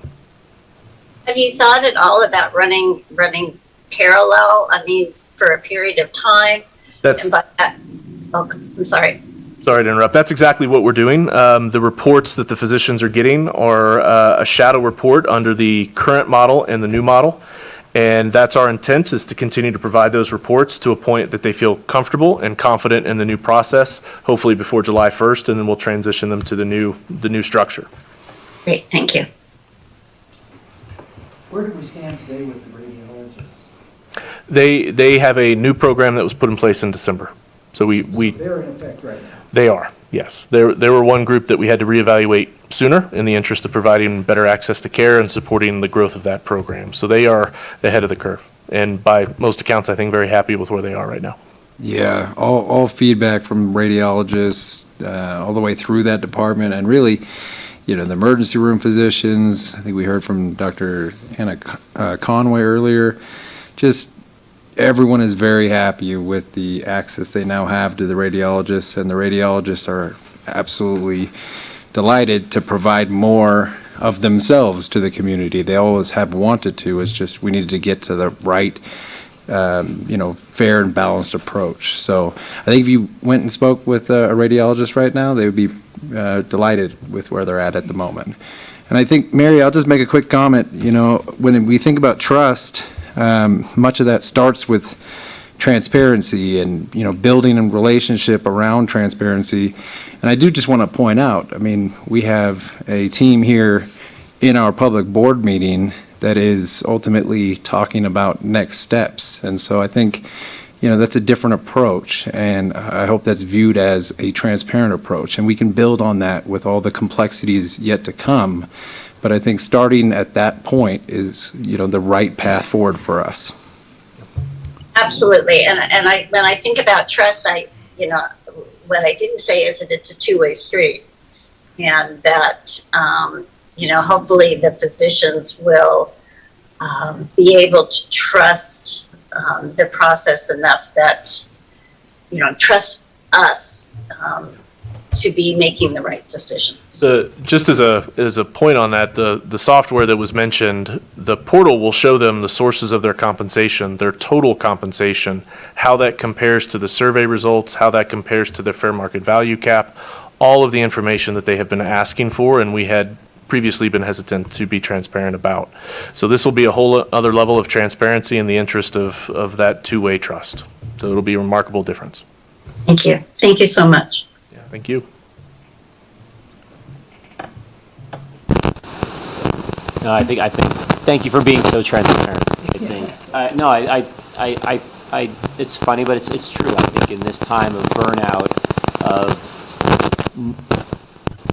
not knowing what the next person makes, of all these things that can flood a person's mind, having that transparency is going to be key. And I guess I'm assuming that's what's working with the radiologists. Is that the feedback? Is transparency that was a key? big part of it. And for what it's worth, Tony and Tanner were on the team that helped us get to that radiology place of being transparent and showing them the fair market value and things like that. So, yes. I guess my question then is, because I'm looking at this, I'm trying to think, the same question for you is like, what do you see as the roadblocks? And I'll tee it up, because my guess is the infrastructure. So I guess my question is, that's got to be, because you can definitely have the automated process, you can definitely have transparency. It sounds like you're doing a great job, but it's really like when everyone leaves and it's time to do the work. And again, there's that error, right? So, because there will be a mistake, someone will make a mistake, and then the transparency is just showing like, oh, we made a mistake, we'll re-up you, or we'll take care of you. That is the big win, right? Because we'll all eventually, well, none of us are perfect. So I guess my question is, how has that gone for you? And I guess maybe you can, maybe I'll start with you, like, what have you seen with other companies? And I guess maybe you can comment, Scott, like, what is working? Yeah, absolutely. I think it starts with who is actually doing that work, right? If you have a dedicated team that says, my job is to make sure that you get paid accurately and on time, that says something in and of itself, right? That we are making the investment, the organization's making a significant investment to ensure we get this right. That's step number one. And of course, if we have the kind of, errors that inevitably happen, right? 99.9% of the time, we're going to get it right, but there's always going to be the little bit that gets wrong. That's where I feel like the committee comes in. Having that committee is a really important factor, because you create champions within that room to go forth and create the same narrative out to the physicians. That's why we think it's critical to have clinical leadership on that committee as well, because it's a peer, right? That can stand next to a physician and say, this is what happened. I feel for you. We're going to take care of you. We have a team that's going to manage this, and we're going to, fix this issue going forward. So I would say, the tool itself provides that transparency, but also having dedicated people focused on it will eliminate the errors, but also show that the organization is serious about it. And this entire process shows a change in attitude from the organization as far as physician compensation goes. We started this project in particular by just an analysis of what it would take to properly administer physician compensation. Historically, it's been myself and Glenn, our director of finance for the clinics, doing this as kind of a side job. And their analysis says we should have at least a director and at least 2 analysts doing just this work. Director and 2 analysts. Just doing the administration of the compensation. Whereas prior it was seen as just kind of do it on the side, get it done, do it as easy as possible. And so this reflects a very important change in attitude by the organization, and an important one to support the physicians. Fantastic. Any other? Just closing comment for me. I've heard the words data, process and technology more in the last, 45 minutes than I've heard in the last 4 years. And I couldn't be more excited about that. So not only in the work that you guys are doing, but, some of the comments you made, Brian, and I think it goes a long way. In data we trust, and we talk about trust and transparency. It is having that not only infrastructure, but really elevating the organization. I keep correcting people when they say, oh, yeah, we're a small health system. We're not anymore, and we need to graduate, the work we do and the systems we have. So thank you for the work you're doing. It's much appreciated. Thank you for having us.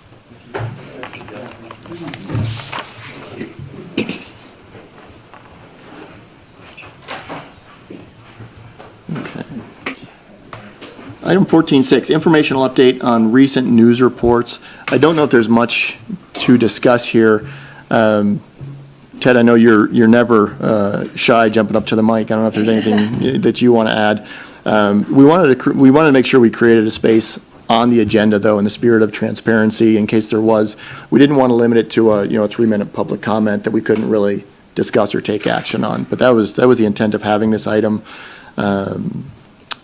On the agenda, and I'll just share with the board and others. I did have the opportunity to meet with the MEC, with the employee associations, with the Values Committee over the span of the last week, and really have open dialogue around, what we're talking about here is there was the NBC story that was talking about an alleged Department of Justice investigation at Contra Costa, and how that reflected on Anna Roth, our incoming CEO, and the choices that we made. And I was talking to Rob on the way in to the meeting tonight. I just said that 95% of what kind of calmed some of people's tensions was just showing up, just having the conversation, and there were definitely some questions, some of them very direct and emotional questions, but just having the conversation, just creating that opportunity for conversation, I think went a long way. And so I think we're on a good spot on this. Our intent is not to sweep anything under the rug or to avoid the hard conversations. But I'll personally, I'll leave it at that on this topic, but if there's any other, comments or questions, open to surfacing those here. Are we asking the Moonshine Inc. Individual who wrote the article, Ted, are we approaching them and asking them for a retraction, or are we just letting it go and die its natural death? No, I don't think that we would know what to ask them to retract. They did kind of look at both sides of that story and try to gain additional information. To their credit, they did publish the Contra Costa County Council's letter, which was putting NBC on notice, because even as of yesterday, Contra Costa County is still unaware of any investigation being conducted by the State Department of Justice. So nothing has changed. We're waiting to see, and I think Moonshine Inc. would do the right thing if this thing comes to some conclusion. Yeah.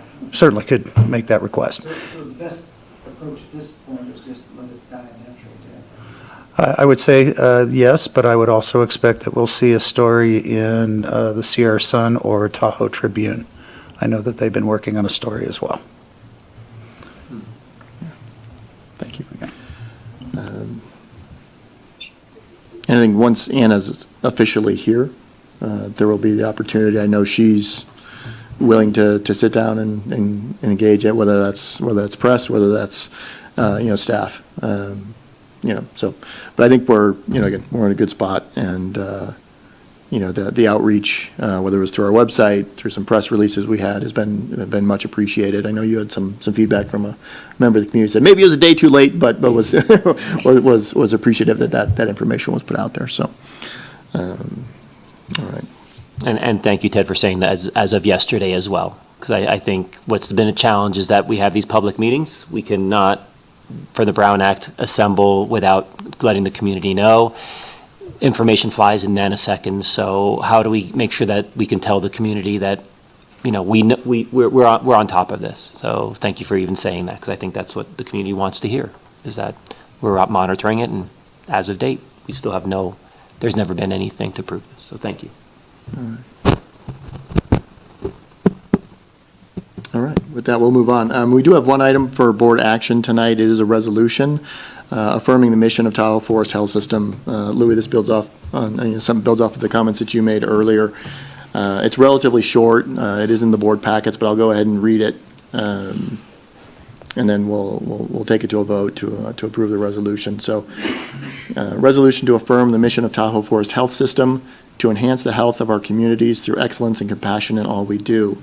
Whereas the Tahoe Forest Hospital District is a hospital district duly organized and existing under the local healthcare district law of the state of California, and whereas the Tahoe Forest Hospital District Board of Directors affirms the mission of the Tahoe Forest Health System, and whereas the mission of the Tahoe Forest Health System is to enhance the health of our communities through excellence and compassion in all we do, and whereas, in light of recent executive orders, we want to assure you that our commitment to patient care remains unchanged and is without regard to a patient's ethnicity, national origin, or citizenship status. And whereas California, Nevada, and federal health information privacy laws prohibit hospitals, physicians, other healthcare providers, or employees from disclosing patient information to a law enforcement officer without a valid warrant or court order. If asked about a specific patient or presented with a legal request for information, Tahoe Forest Health System will not confirm or deny the patient's presence. Simply refer the officer to the house supervisor on duty. And now, therefore, be it resolved, Resolution 2025-04 to affirm the mission of the Tahoe Forest Health System to enhance the health of our communities through excellence and compassion in all we do. Be passed and adopted at the meeting of the Tahoe Forest Hospital District Board of Directors held on the 27th day of February, 2025, by the following vote. But of course, before we go to a vote, I want to open it up for any comments, questions. I would only make one quick comment. Of course, we call out the house supervisor because they're in-house 24/7, they rotate, but administration will take a very swift action in terms of supporting that house supervisor and anyone who calls for any kind of additional request from us. I mean, we will show up on site.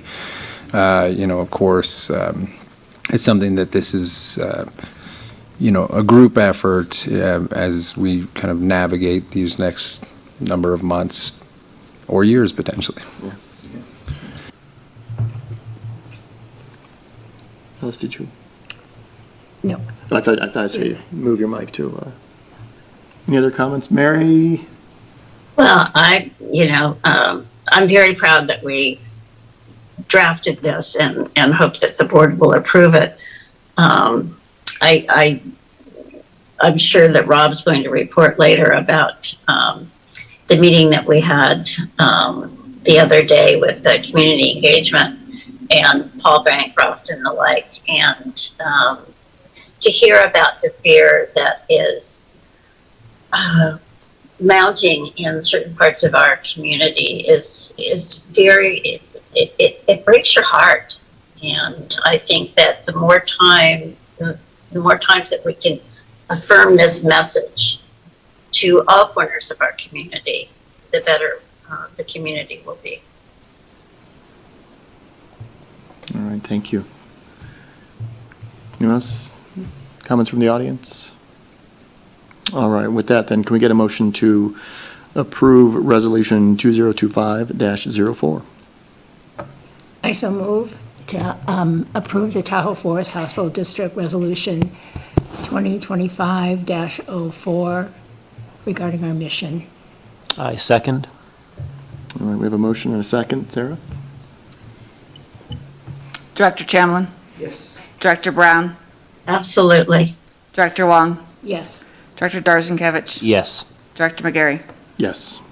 All right, thank you very much. Resolution passes 5-0. Item 16, we did have one item pulled from the consent calendar. Dale, that was the CIIO report.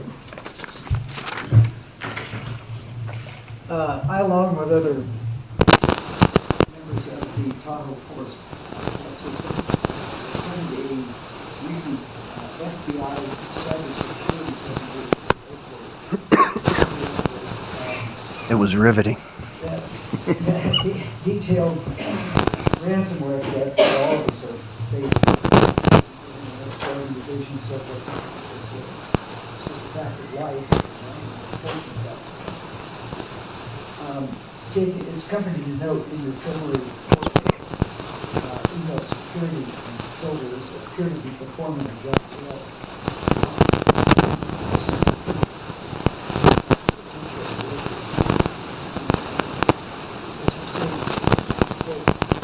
Phenomenal productivity success, but at least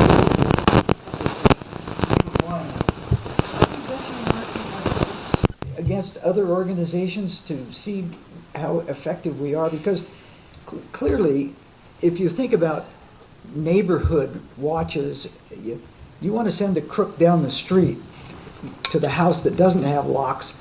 Or I want to choke them to death in my front yard. Whatever, and so. That's my boy. So, are we benchmarking ourselves against Yes. others to make that kind of a statement? Yeah, so if you just look at the numbers, the amount of emails that we are blocking, it's close to 1 million a month. Yeah. And those are like malware identified as these are not nice people sending, or not even people, but they're not, they're basically malware packed, Yeah. trying to trick you. It's called phishing with a PH, phishing attack. So we benchmark with, on that, there's all kinds of industry standard numbers on that. And then the other part that we do is we use a product, I won't name it, but it's basically a friendly phishing software that we use, and we send out well-formed emails that look legitimate, enticing you to click on a bad link. And then we get feedback on the staff that do click that bad link. I have never clicked on one of those. But they are really good though, so they can get you. They've gotten a lot better, and it's stepped up. Like the first few that we did, they were kind of ham-fisted, right? And you could tell in the past because the English wasn't that good, because they're mostly coming from like Russia and China, so it's, things were, in wrong places. So we benchmark ourselves on that as well. So the company we use has about 35,000 clients that use that software. And the average, if you think about a bell curve right in the middle, is about 33% on what they call fish prone. That means that how prone your staff is to click on those types of things. But they have filters because they're a big healthcare company as well. They do a lot with healthcare. And they've been doing it probably longer than anybody else, so they've done a lot of data modeling over the years. So you can go down through and say, all right, well, we're a healthcare sector, and we're 1,000 to 2,500, I think, is the drop down, and then it shows you, all right, for your section of industry, it's like our fish prone is 17.7 is the average, and we run about 9.3. So we're lower than the benchmark. Yeah. And that's good old fear. Good. So a second question is, what about the 11% that we don't block? Well, hopefully, we have a good, so they may get through the fence, but we've got a pretty good trained staff who are smart enough to know, like, that's a fishy email. And we get a lot, like, they send them to IT. And then we can block them we can tighten that noose down a little bit more because we're like, oh, here's something that it missed. Why did it miss it? And then we can add that into the filters to make them more and more. So they're recognizable when they come. Yeah, around. so get me once, right? Shame Yeah. on you, but Yeah. hit me twice, shame on me. Yeah. So, yeah. You did better than George Bush. Strategery. Okay. I have a question of Jake, if Yes, I may. ma'am. In your report, Jake, there is a paragraph there about the advancement of AI and the need to put the guardrails around it, and that apparently by the end of February, you'll have established a comprehensive process to govern the use of AI. Will we be hearing a report on that? Anything you want. Please. For sure. Okay, thank you. Well, now I gotta really work on it, thanks. Nowhere to. I have collected from my brethren CIOs all over the country their policies around AI, and they're quite extensive. I don't think, and these are like Baptist and, big systems. I think they're a little bit, and they've created their own internal AIs. Well, I'm like, nice. Because, large language models, the software they use is open source. You can download it and put it in your house, and I don't know why you would do that, but they've done it at Baptist, and they're able to basically keep it internal, so they don't have to worry about PHI flowing out. But that's a concern if you have a bunch of folks using it for denial management and things like that. You want to make sure they're not specifically saying, Jake's whatever is this, and and then that resides on some cloud server that we don't have privy or access to. So those are the types of things. Those are the guardrails I spoke of, Mary. And Chair McGarry and myself were just at the Vive conference in Nashville, and every booth had AI on it. It's the new. But that was the same thing like 5 or 6 years ago. I don't remember big data. Remember big data? Yeah, that was everywhere, and nobody really knew what it was. So. Okay. Well, thank you. I'd love to hear more about it. Yeah, we'll bring it to you. Okay, well, thank you. I hope you all understand why I asked. No, appreciate it. My Yeah. pleasure. Thank you. But I mean, Jake, it's here to stay, right? And it's only getting more challenging. Yeah. Well, I mean, this is a battle. This is, yeah. This isn't something we're going to tend to and deal with, and it's. AI fighting AI. Yeah. Yeah. Yeah. Yeah. Just gonna have better AI. Okay, thank you. Thank you. All right. Thank you, Jake. Process, do we then need to approve that individual report? Yes, since it was pulled from the Okay. consent, we'll ask for public comment and then take a vote. Okay. We'll ask for public comment. Our public is dwindling as the night goes on, but, all right, then with that, can I get a motion to approve the CIIO report? I move approval. I'll second. All right, we had a motion and a second. Sarah, if you would? Director Chamblin? Yes. Director Brown? Yes. Director Wong? Yes. Director Darzenkovich? Yes. Director McGarry? Yes. All right, motion approved, 5-0. Item 17, board committee reports. Which committees met? We've got one, we've got two. Alice, you're closest, so why don't you go first? We really had three, but unfortunately, the Executive Compensation Committee was canceled due to the weather. It was the one big storm we had this winter. And for safety reasons, we canceled it. But we did have a Board Quality Committee meeting, and that was on February the 10th. We received two informational reports, one from the PFAC committee and the other one was from the Beta Heart program. The PFAC gave a summary of their activities for 2024, the topics they covered, the actions they've taken, and what their goals are for 2025. And more importantly, they really like to have a closing on the loop of communication. Oftentimes, departments will come and talk to them about what's been going on and where some of their challenges are. And the PFAC committee will give them some recommendations or some thoughts on how to improve. And they never learn whether they've even been tried, are they effective, or it wasn't going to work. Anyway, some kind of closure on that information, because it seems like it's all going into a black hole for them. But again, that's one of their goals for 2025. And as people come and speak to them and they give recommendations, they're going to be assertive about requiring them to give them some feedback if they implement it.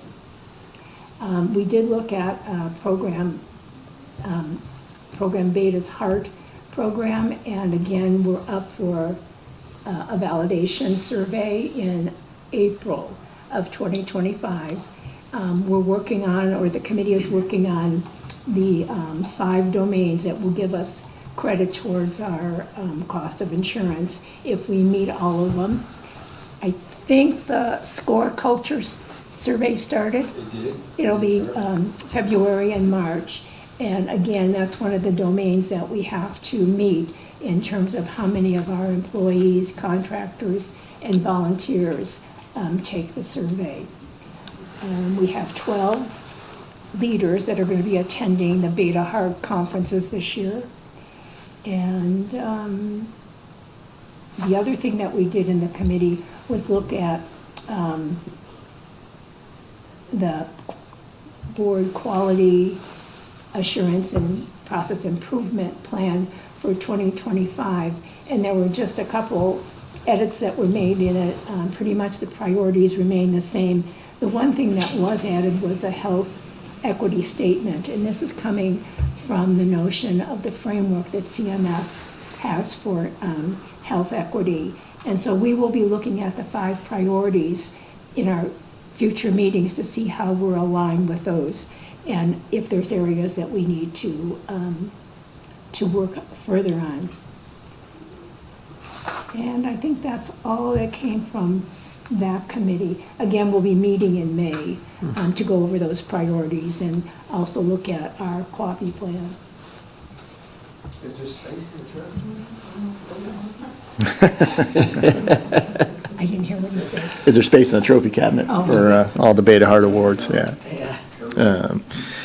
Thank you, Alice. Director Darzenkiewicz. With a bum mic. The new guy gets this mic. Is that better? No. Maybe Dale's had turned his on.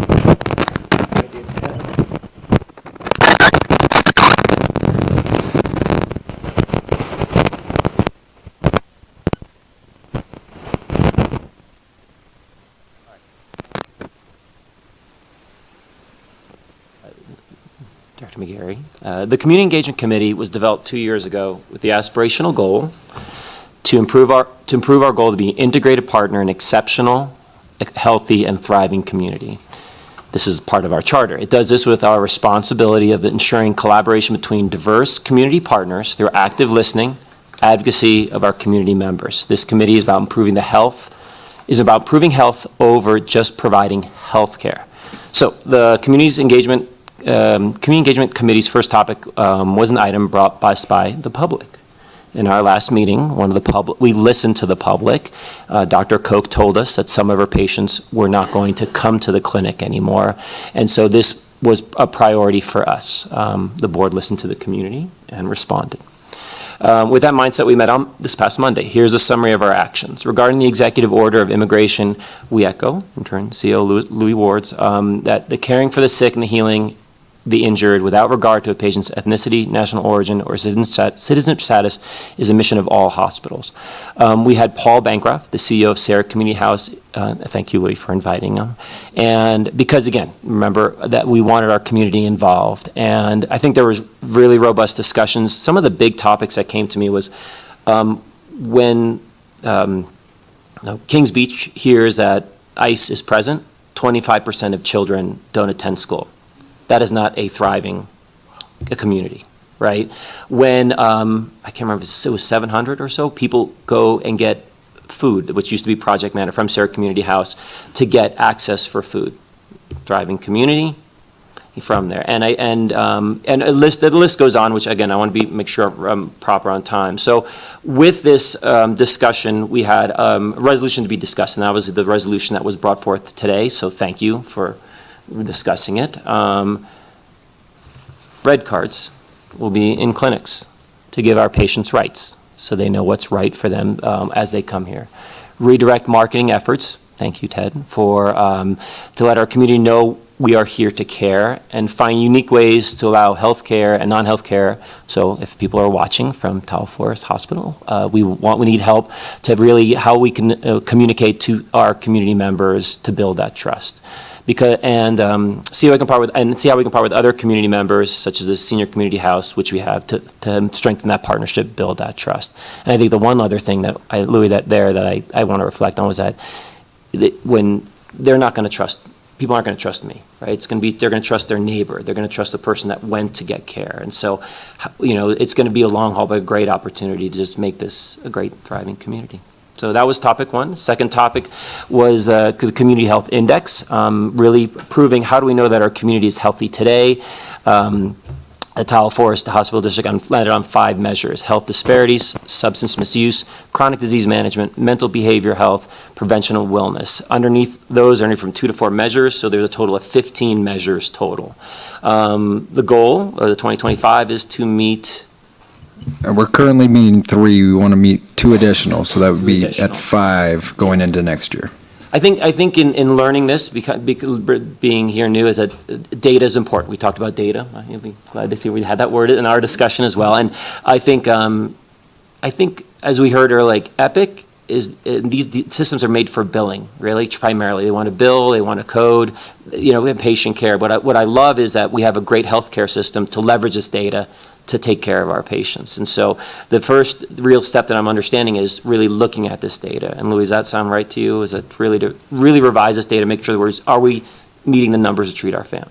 Absolutely. When we set out on this effort, it was about really defining metrics that were important to this community or the communities that we serve, but not just defining those metrics, actually understanding how we could pull the data to show how we were performing against goals. So we feel confident that we're getting better in that space. We've invested in that space, and we continue to keep having that robust dialogue at every part of continuing to move this effort forward.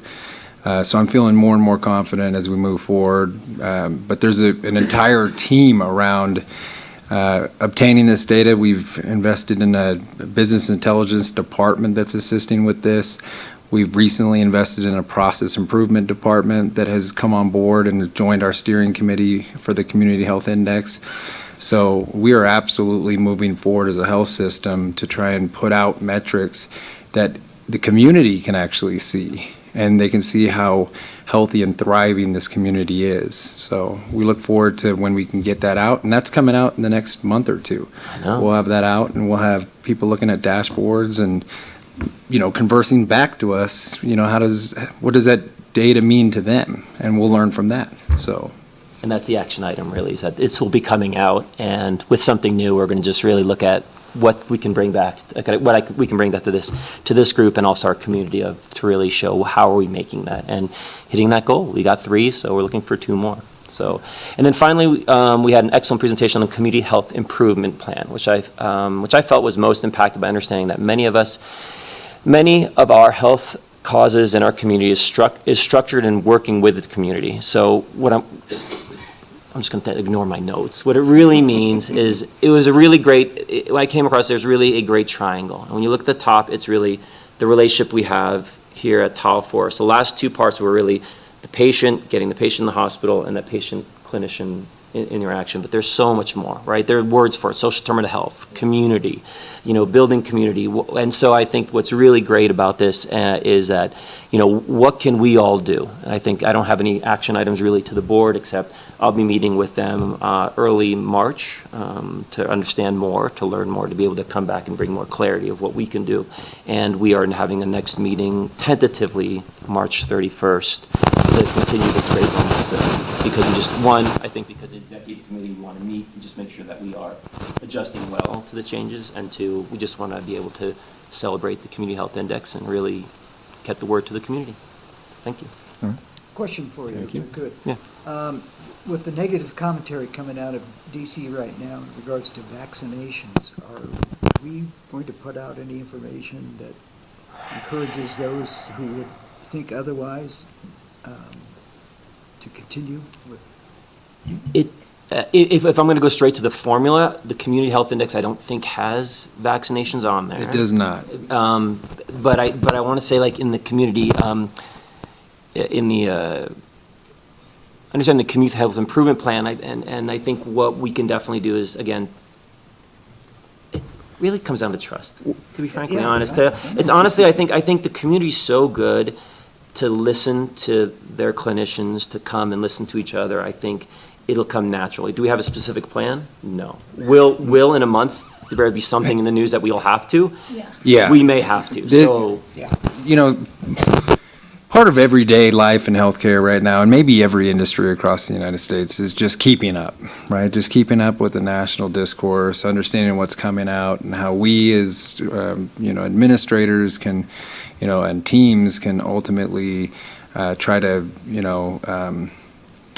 just provide some comfort in the comments that we make. So, yes, there's clearly some concerns right now in Texas with measles that, we just saw a recent early childhood death from measles, and there was vaccination concerns there. And so, this is something that we just stay aware of the national conversation. We, of course, look for where that has alignment with local concerns, and then we'll work with the team from marketing every time we get a chance so that we can put out good, strong messaging to our communities, and particularly around vaccinations. We'd want to make sure there's, physicians involved in that. So, we do this each year. I mean, we're very big proponents of flu vaccinations and early childhood vaccinations, and we have a strong physician team that gets involved in that. But if there's a specific need, we'll deploy that, and I'm sure we'll have a number of physicians that will raise their hands and want to be that, torchbearer in terms of messaging, and we have a great marketing team that'll get that done for us. Well, isn't it also incumbent that we do some tracking of vaccinations, if it drops off significantly? Oh, we absolutely do track vaccinations. Yeah, we absolutely do. So we submit to, the CARE registry, so it's the California Immunization Registry, and we're tracking vaccinations quite a bit. Okay. And I think, Dale, even to go to more basic, I think, we asked Paul that question, because we said, what's the data we can look at that we're successful during this time? And he said something that was very insightful. I think we all agree, we don't have the data, right? Vaccination data would come a year later, or from there. And it means, but what he said I thought was really fascinating, was fear. He's like, fear is first. Everyone is hiding, everyone is concerned. I think all of us are, I'm afraid to pick up my phone every morning and look at the news now, what could be out there. But I think, what's going to battle that is trust, is really just getting the word out. And so I think this is a challenge, but again, this is the opportunity for Tahoe Forest to shine and just build the trust. And I think you're exactly right. What you said, when those things come, once we have the trust, it'll help everything. But yeah, great question. All right, thank you, Rob. Just closing remarks. Throughout the CEO recruiting process when we were interviewing, we often commented that this was an opportunity to take an incredible health system to exceptional. And recognizing all the great work that's been done before, we have a journey in front of us, and definitely opportunities to be better, to engage the community, et cetera. I just personally, I've never been more proud, over the last 4.5 years. I've felt an energy, and maybe I'm hopelessly optimistic, but I felt an energy over the last, definitely few months, but just an optimism from really everyone. I've had the chance to meet with a lot of staff, and yeah, there's still some tension out there. I don't want to discount that, but it's a remarkably exciting time, and I know change always has some tension, but really excited, and thank you for being here tonight. Thank you for all you do. And again, I just couldn't be more proud. So thank you, everyone. And with that, meeting adjourned. Get Jake out of here.